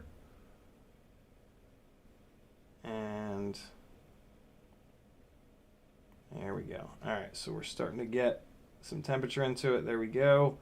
And now I'm just going to pull this guy down like that. That's what I want. That's much better. All right, beautiful. So now this black battery wire can come in at a little bit of a better angle here to hook up with this pad. Yeah, that's better. Cool. Simple little fix. And okay. So let's get this back on here. And now this is going to take a bunch of heat. So we're going to go flux on the pad down here. And then we're also going to get flux on the wire itself.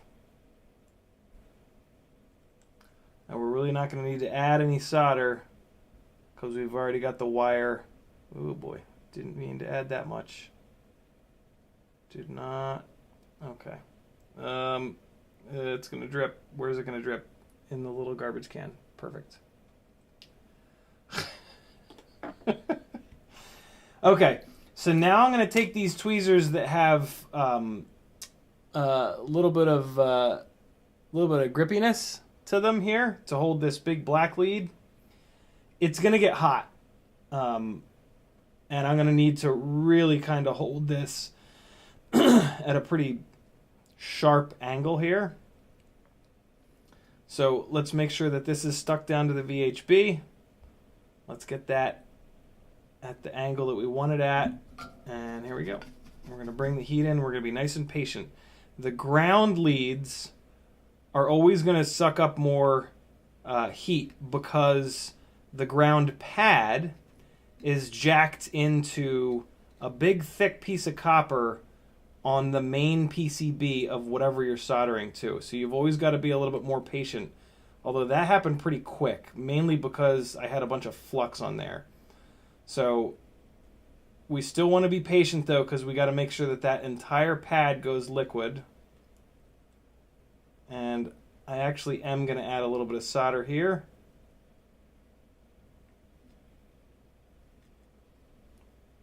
All right, cool. And now I can see it flowing onto the pad. And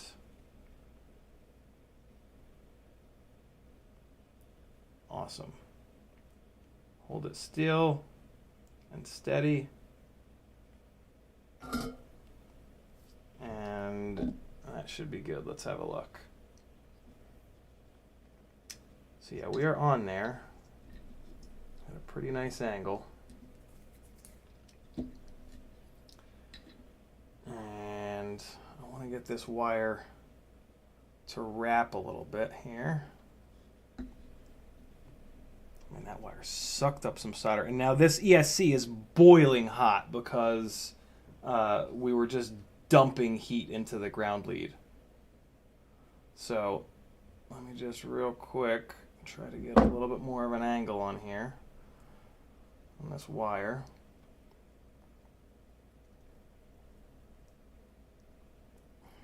All right, that's looking pretty good. So let's throw this in the frame and take a look at how it's going to sit. Thanks, not of this world. I'm glad it's helpful, man. Soldering is hard.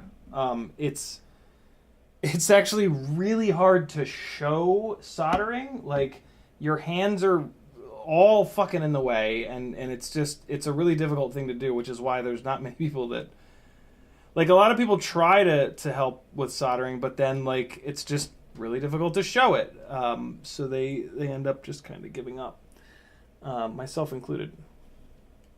But it's really, it's just kind of one of those things that you need to learn, you need to get good at. All right, so here we go with this. So the next step is always going to be to make sure that it's all going to clear in the frame. That's like kind of the most important part. And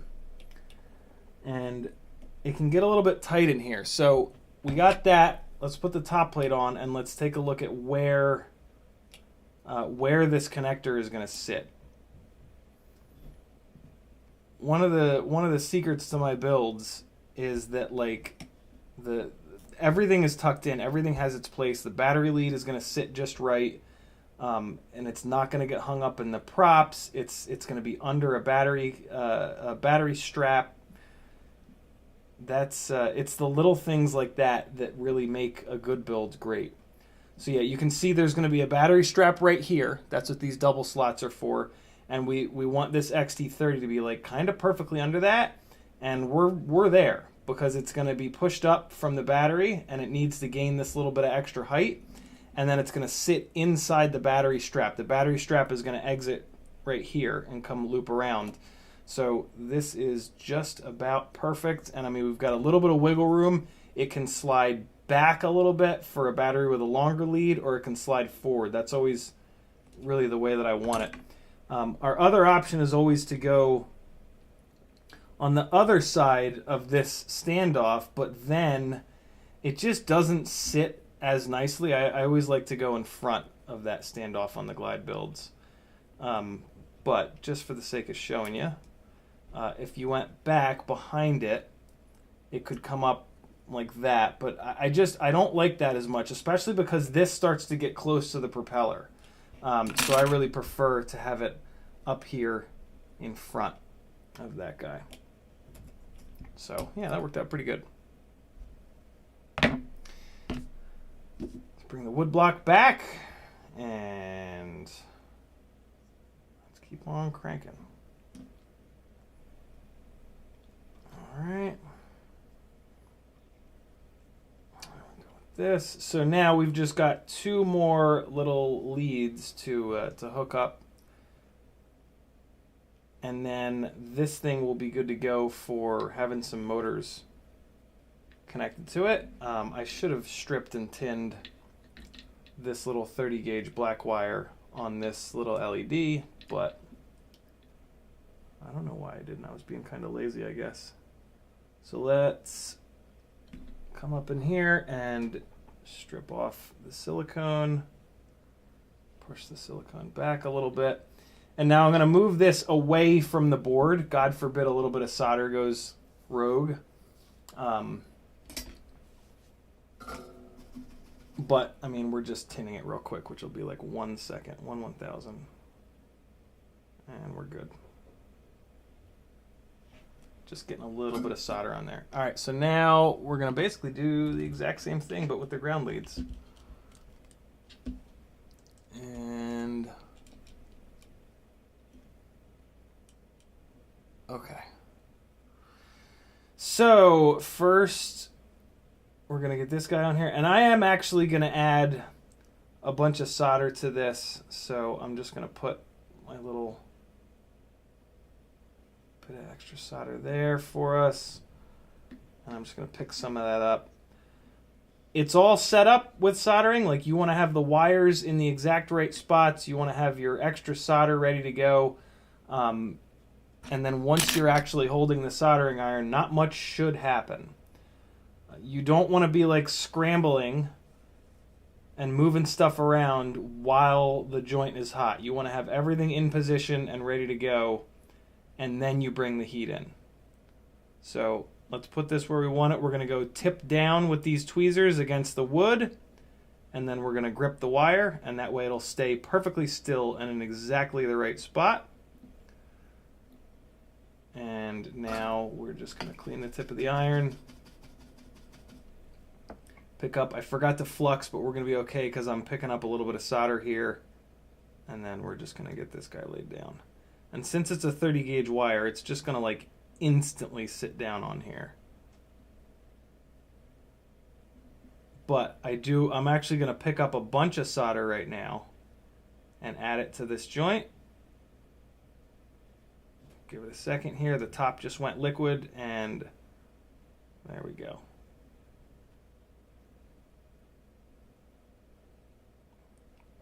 And when you kind of flick the tip of the soldering iron off there, like I just did, that's what prevents the solder from wanting to come with the tip. Solder travels towards heat. You always want to remember that. That's super, super, super important. So there are things that you can do to kind of prevent that from happening. And that's one of the easiest things to do, is to kind of quickly move the tip of the soldering iron away from the work. And that'll tend to... keep the solder from wanting to come with it.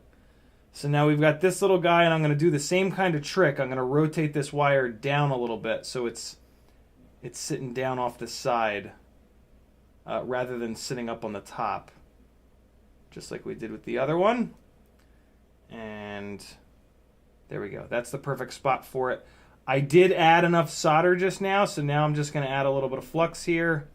And that joint is still hot, so that flux is going to turn from paste into a liquid, but that's okay.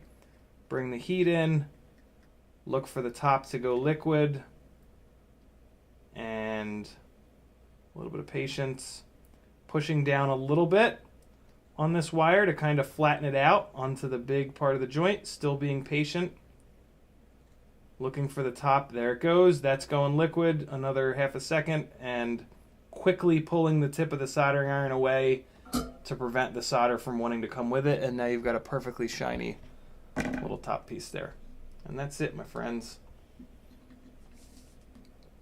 That is how you get really good little solder joints on there. Man, it is hard to show you, but yeah, the black one, the ground actually has a little bit too much solder on it. I know it looks better, but it's got a little too much solder on it. You don't want it to be a bubble like that. You want it to actually look like what's on the other lead, where it's convex. But this doesn't, the ground doesn't have so much extra solder on it that I'm concerned. So we're totally fine here. And all right. That is looking really nice. Cool. So now we can get this thing into the frame, and we will get some motors soldered up. So the frame at this point has everything wired up other than the bracket going, the harness going from the flight controller to the ESC. We'll do that dead last.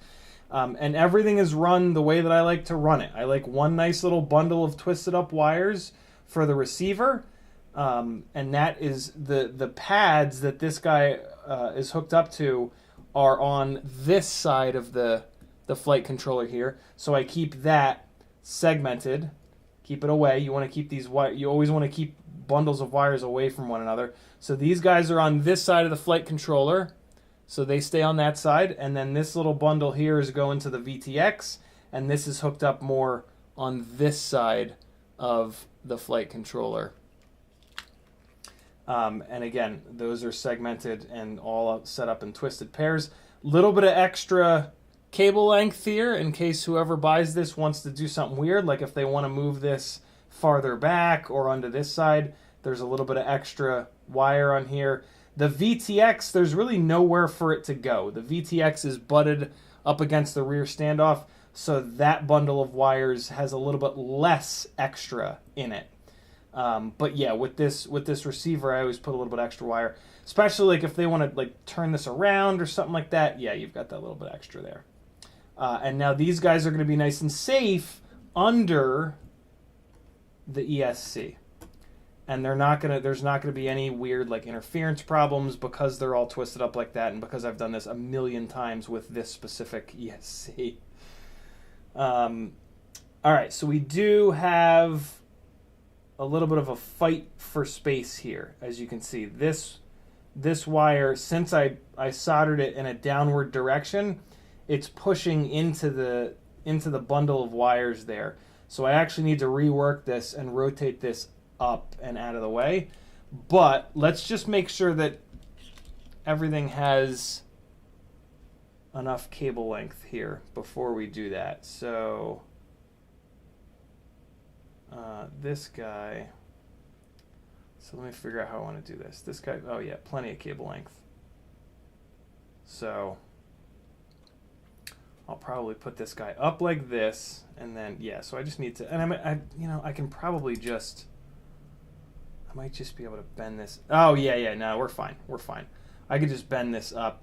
There's one of the reasons you want to be quick with soldering is the longer you're on a pad, the farther up this silicone the solder is going to chase, and then you run into a situation where you've got a big chunk of the wire that's like hard as a rock, and you don't want that.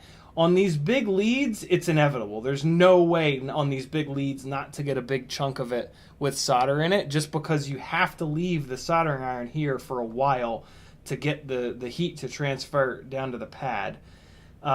So it's inevitable on these big leads, but these little leads, you usually don't have that situation. So yeah, I was able to just push up on this and just bend it upwards, and yeah, it's good to go. You don't want to push too hard, but you can give it a little bit of force and get it going where it needs to be. So now this guy is good to go, and we are completely clear of this, and this ESC is sitting down on the spacers perfectly. It's hard to see because these giant wires are in the way, but yeah, this is sitting down on the standoffs, and everything back here is exactly where it needs to be. So our capacitor is going to get zip tied right around here somewhere, and then this little LED, I think I'm going to pass this through. I think I'm going to run this in between these guys, and let's just fish that through because it's going to get VHB down to the rear here. And yeah, all's right with the world. Come on, get up out of there. What time is it? 11:56? Oh shit. I might only show you guys one motor. So now I'm going to just twist this guy up, which is going to keep the wires together, but it also shortens the wires a little bit, which is kind of nice. You can make your wire runs a little bit longer, and then if you twist them up, it'll eat up some of that extra cable length. So let's just fish that guy down, and then yeah, he's just going to get VHB'd like that. And then so that those three LEDs are blue, and they're going to shine all over that blue TPU there. Should look really, really cool. And then yeah, this capacitor is going to get zip tied here. That's the best way that I've found to hold these on like kind of forever is with zip ties. And I'm actually going to change my mind on this, on running this in between these leads. I'm going to run this under instead. Yeah, I'm going to run this under there. So let me just push this back out. And then, yeah, that's just going to run down like that.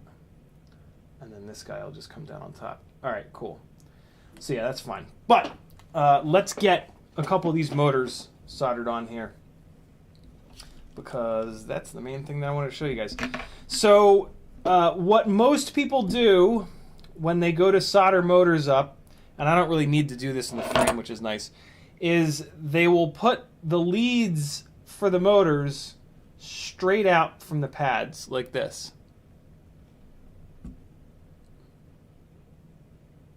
See what I mean? They'll run them straight out. 1, 2, 3. The problem with that is you've got these big wire loops that when you're crashing through sticks and shit, the sticks are going to try to rip those wires off. So a much better option is to cut your wires like this. On a previous stream, I kind of showed you how I put them on here. I bolt the motor down, and then I stick this down, and then I kind of lay the wires up to the pads to where they're going, and then get them all measured out. But basically what you end up with is motor leads where you've got short, middle, and long. And then what that allows you to do is bring these guys in almost completely sideways, so that once these are soldered up, they're almost completely out of the way here, so that when those sticks and branches are trying to eat them, there's nothing for them to hit. They're actually going to hit the solder joints themselves. This particular ESC has a couple of capacitors in between these solder pads, so you just have to kind of be careful of those, but it's really no big deal. What's nice is when you put the motor on and measure these all up, you can then solder these up with this ESC just like sitting on the bench, which is really handy. So that is exactly what we're going to do here. So I'm going to put this guy over here. This VHB is starting to lose its stickiness. This VHB has lost its stickiness. Let's heat it up. One of the things you can do with VHB to make it sticky again is just to get it hot with a lighter. I think it like burns off some of the dirt. That doesn't really make any sense, but totally works. All right, so get this guy on here, and yep, there we go. Cool. So we are going to bring these guys in at as sharp of an angle as I kind of can. The first one is actually going to go completely sideways because there's room. There's room to bring this guy in sideways on the frame. So we're going to bring it in like that. But first I need to strip and tin these wires. Kind of doing this out of order. When you strip the silicone off these wires, if you have fingernails, use your fingernails, because your fingernails will never cut through the inner strands of wire.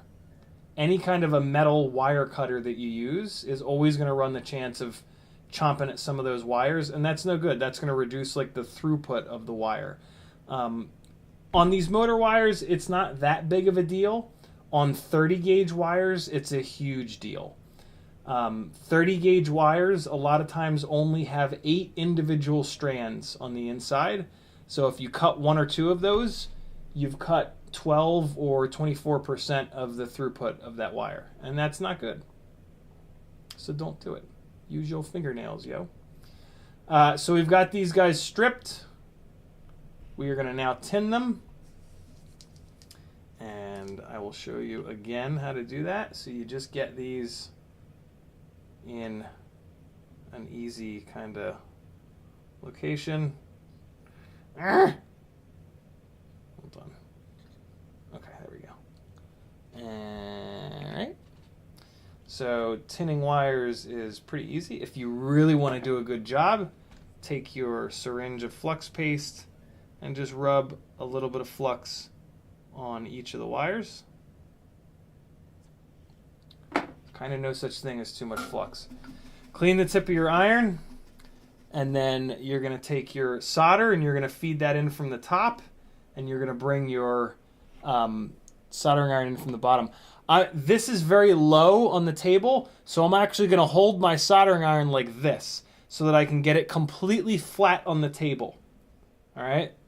You're allowed to hold your soldering iron like this, whatever it takes to get it into the right spot. So we're going to bring the soldering iron up from below, and we're going to put heat, and then we're going to bring the solder down from the top. And see, it's kind of overlapping this other wire, so there we go. I made a nice little angle there. And now you want to bring the solder down from the top because you want to push the solder in between the strands of wire. So I'm going to help it out by putting a little bit of solder between the tip and the wire. That's going to get it going, and then we're good to go. Next one, heat from the bottom, push the solder down from the top. We can put it on the tip and that'll get the heat flowing, and then we can bring it down. Same deal on this one. Last little bit of solder that I've got here. Bring it up. Put a little bit of solder between the tip of the iron and the wire, and now push it in between the strands of wire, and there we go. And I used all but this little tiny bit. And with the little tiny bits, because I'm a lunatic, what I do is put it on the wood and then just touch the solder to it. And like magic, the solder travels towards the heat. Remember when I said that? There's your example of that happening. So now for this motor, if I'm quick, I can just kind of bring it in here, grab this first wire, separate the wires a little bit so that you have room to work, bring this first wire in, grab it hard here because you want it to sit flat. All right, and now I took too much time. All the flux is burned off. But that's okay. So we want to make sure that this wire sits completely flat on this pad. We don't want it coming in at an angle. We don't want it sitting up on a big blob of solder. We want this to be as flat as we possibly can on this pad, because then it'll be super, super, super strong. So we're going to grab it here, and I'm not going to use these tiny little tweezers because they don't have quite enough grip. I'm going to use these big bitches, and we're going to grab this nice and tight so that we can control it, and bring it in like that. And now that's where we want it. So just separate these guys so that you can just get this guy working. And now I've got plenty of room to come in with the tip of the soldering iron. Let's throw some flux on here. Wire, and I'm going to do the other two pads while we're at it. Just put a little tiny bit on these wires while I'm here. Alright, so this guy comes in at a 90-degree angle. And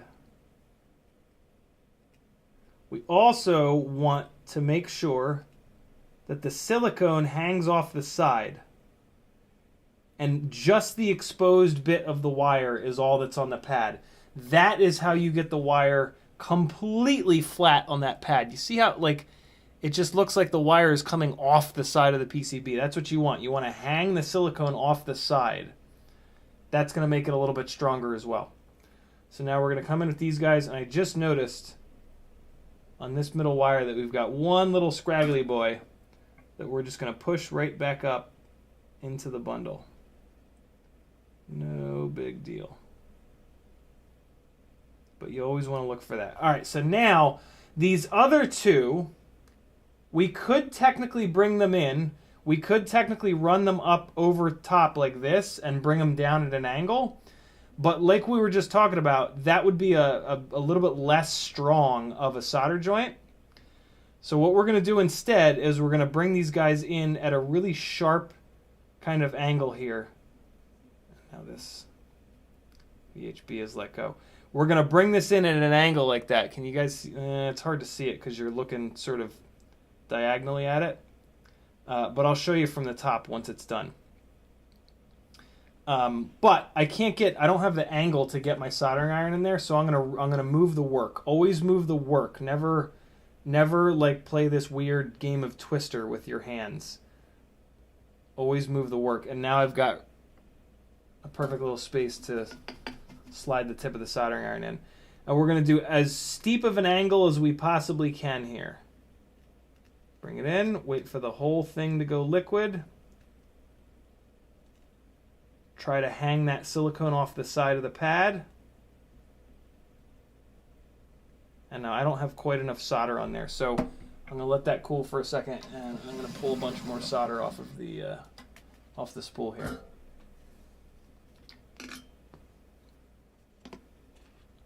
Now you guys can kind of see that angle that I'm going for. When you get a nice big long bit of solder, take your favorite round screwdriver, wrap it up, bunch it up, keep wrapping,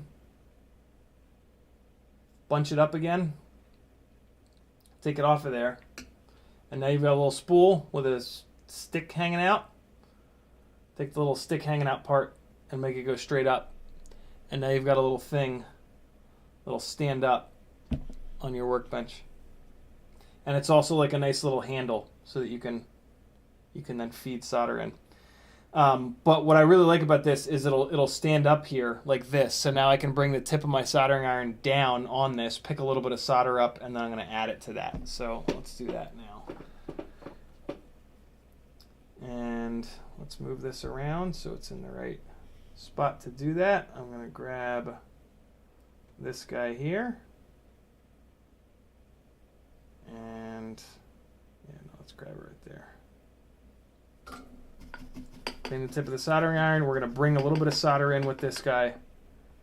And I might just move it ever so slightly, but shit, hold on. Yeah, fuck. This is going to be tough for you guys to see. But let's try it. All right, and now I'm gonna clean the tip of the soldering iron. I'm gonna grab a little bit more solder again because there's no smoke coming off this, so all of the flux is burned off, and I did not put more flux on the pad. So pick up a little bit more solder here. Hold this because it's pretty much in the right spot. And now we're just gonna add a little bit of solder to this pad here. Give it a second to get hot. There we go.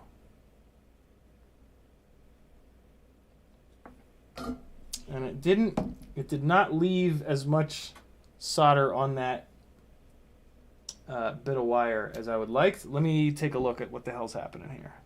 So I'm not on the pad. Okay, I'm a little bit off the pad. All right, so let's get that fixed.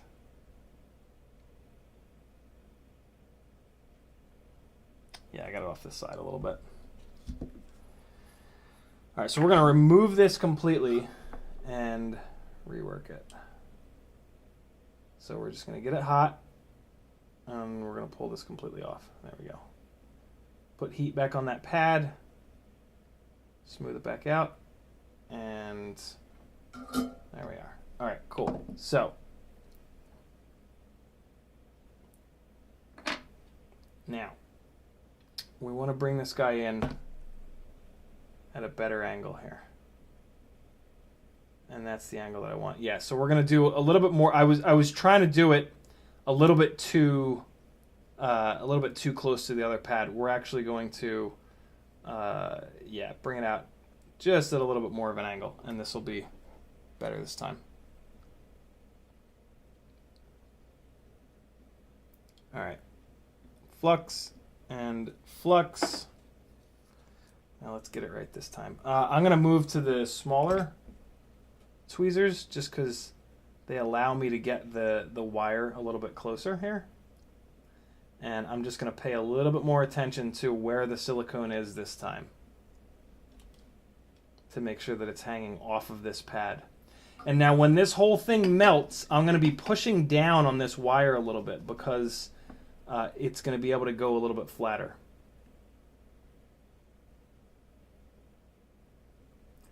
And sometimes what I'll do is I'll actually slide the tweezers down and push them against the wood. And that way they're going to sit in the perfect spot. And there we go.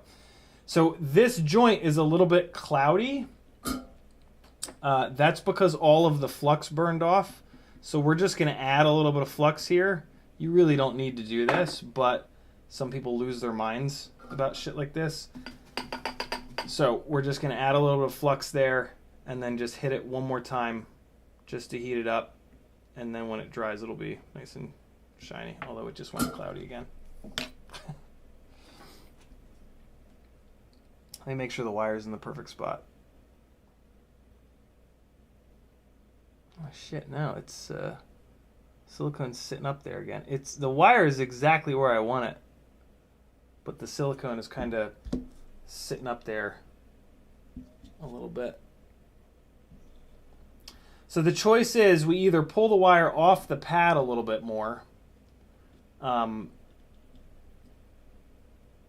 I'm actually going to leave it because the exposed bit of the wire is absolutely perfectly centered on the pad, and then there's just a little bump up for where the silicone is. If I was to hang the silicone off any farther, it would not have as much contact on the pad, And having the full amount of wire sitting perfectly squared on that pad is the thing that's going to make it the strongest, rather than having it completely flat. When you solder them at this really sharp angle, like I'm doing here, to keep them out of this, to keep them from getting hit by sticks and shit, sometimes you have to do that. What you can do is just strip a bunch more silicone off the wire, but I really don't like doing that. I really find that the silicone protects the wire quite a bit. So I would rather have the wire not quite as flat on the pad, but have the exposed bit of wire be a little bit shorter. And you're going to get to see that again right now, because we're going to do basically that same angle, and we're going to get the exposed bit nice and centered here.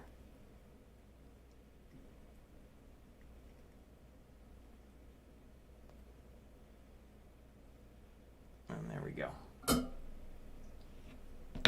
And I was a little bit quicker on that pad, so that one's a little bit more shiny. Take a look with the 5X loop here. And I'm going to hit that one again, actually.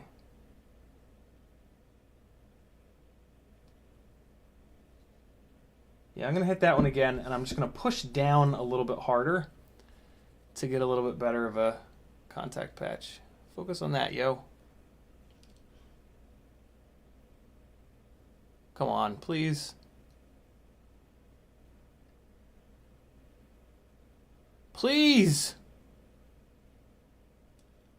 No. Man, this camera loves focusing on flesh, my God. Don't we all?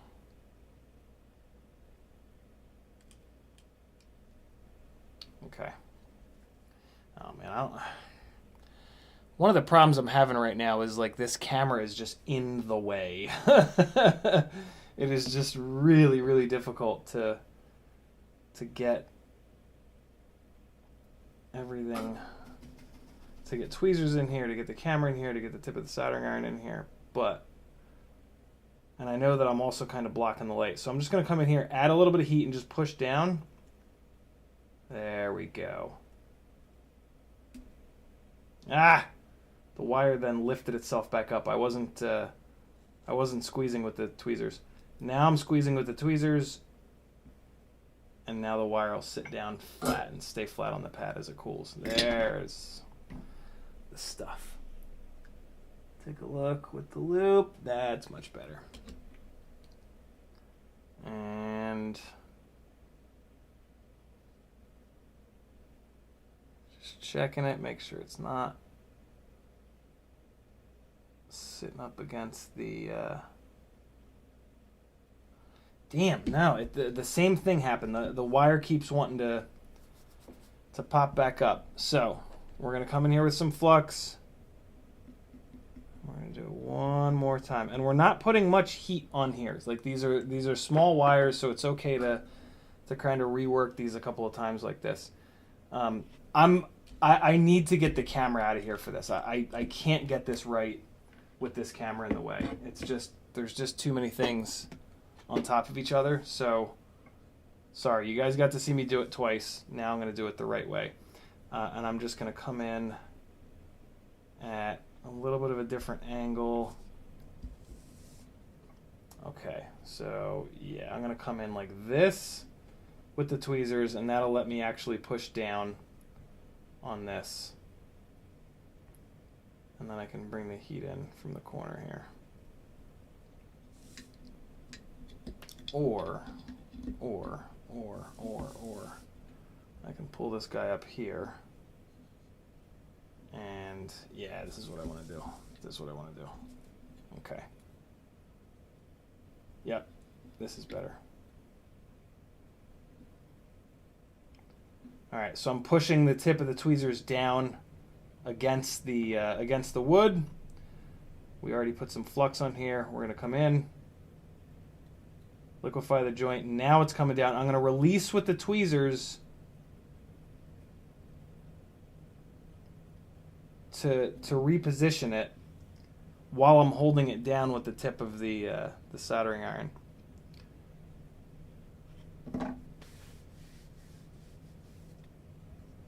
And that's a little bit better.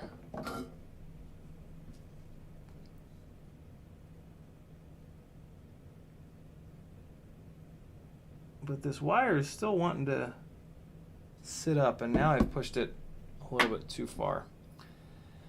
No matter how many times you've done this, sometimes it's a little bit of a challenge. This wire has a little bit of like memory to it right now, and it's just not wanting to sit down. So I'm actually going to take it all the way off, and I'm going to flatten the wire out. Come on.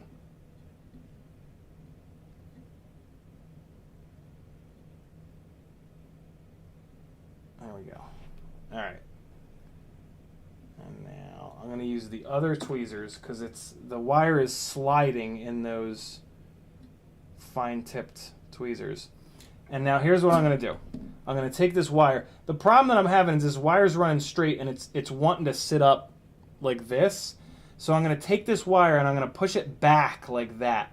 Push it into itself, and now it's going to sit like this. So now it won't have that same like little bit of memory. It'll want to kind of sit down.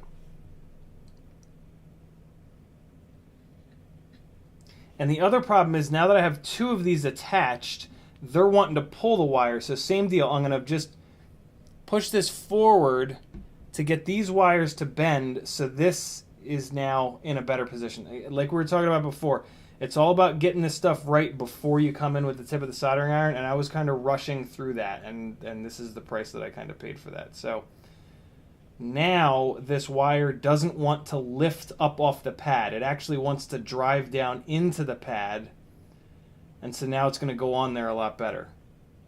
Hit it with a little bit of flux, and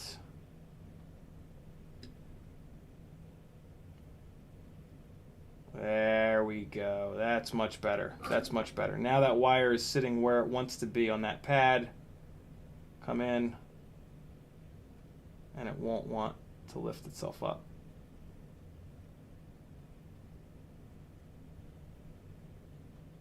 There it is. That's better. Let's take a quick look. There we go.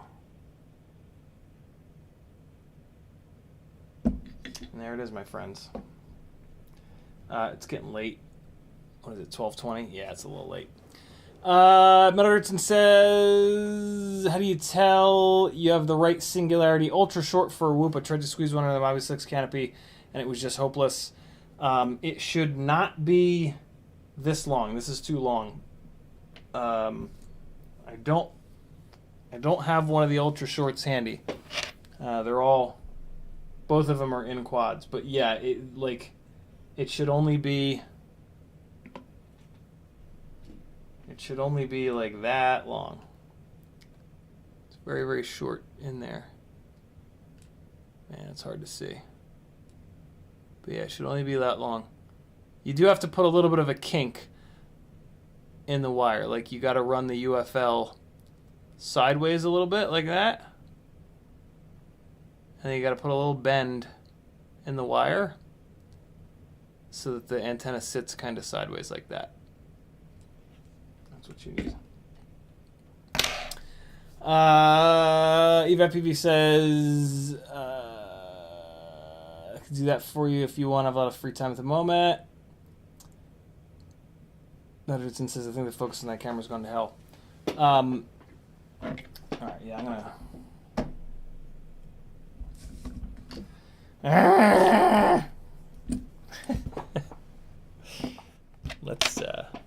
Let's finish up here. I'm hungry too. God damn, I'm always hungry. Let me get caught up on chat. Not of This World says you should consider breaking the build part of this video into a separate upload for all of the soldering tips in here. Man, this has been awesome, dude. I actually do this a lot, guys. Like I prefer to do this live so that you can ask questions, and so that I show you like a different build, right? Like tonight it's the glide, but I've built 3-inch rigs on here with soldering tips. I've done tiny whoops, direct soldering motors, stuff like that. Yeah, I also hate editing. If I was to do like a proper edited soldering tutorial, I would spend some actual time figuring out how the hell to get a camera in there at the right angle and get like the lighting looking good and stuff like that. And, like wait till my fucking fingers aren't all picked and chewed down to the bloody stumps. So yeah, EveFPV says you should edit this down a bit. Posted a standalone vid. It's incredibly good soldering how to. Maybe I'll do a proper one. EveFPV says, gonna finish a build on stream. No, never. CMYK says, learning a ton. Not of this world says, you got the cam in the right spot. Boondock Striker, we got that. Cool. Got that. All right, cool. Kevin Sumner says, we got to get on them BattleBots, yo. EveFPV says, what gauge wire is that? Them leads is thick. Yeah, it's a little bit bigger than I prefer. It's 12, but it came pre-soldered with these XT60s, so I said, you know what the hell? We'll go with some 12. Usually I do 14. Not a huge difference.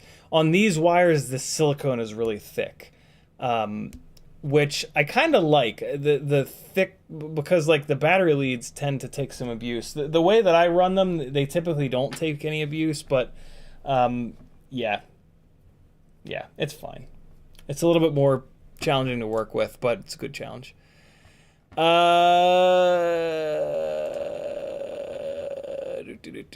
D'Angelo, cool. Look at that, I'm caught up on chat. I'm gonna leave it there. I didn't get as much done as I thought, but it's late, and that was kind of frustrating, to be honest. that wire not sitting down was starting to piss me off. So yeah, thanks for hanging, friends. Shirt of the day is from BQE. CiottiFPV.com to support me on the insane journey that is trying to do FPV full time. Join my Patreon. It's the best way that you can get a ton of value and support me at the same time, to give you access to the best Discord channel in the whole wide world. Here comes some more flying from the stables with some random copyright-free music. Thanks for hanging, people. I'll be back on Wednesday. I don't know what we're going to do now. I don't know what we're going to do on Wednesday. McMucus says, check your PayPal. And McMucus, thank you, brother. $15 from Double Deuce. Thank you, brother. Is there a comment? Can I please get a low up tilt McSticky mount and a sticker sheet? You certainly can. Thank you for the support, my man. Let me make these unread. The only up tilt that I have is 20 degrees, but that's what you want. And all right, that's unread, so I'll see it tomorrow.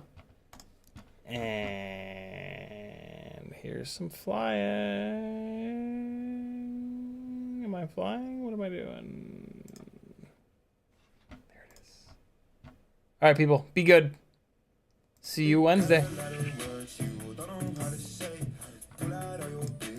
No. Ooh, this will be nice. Later, people.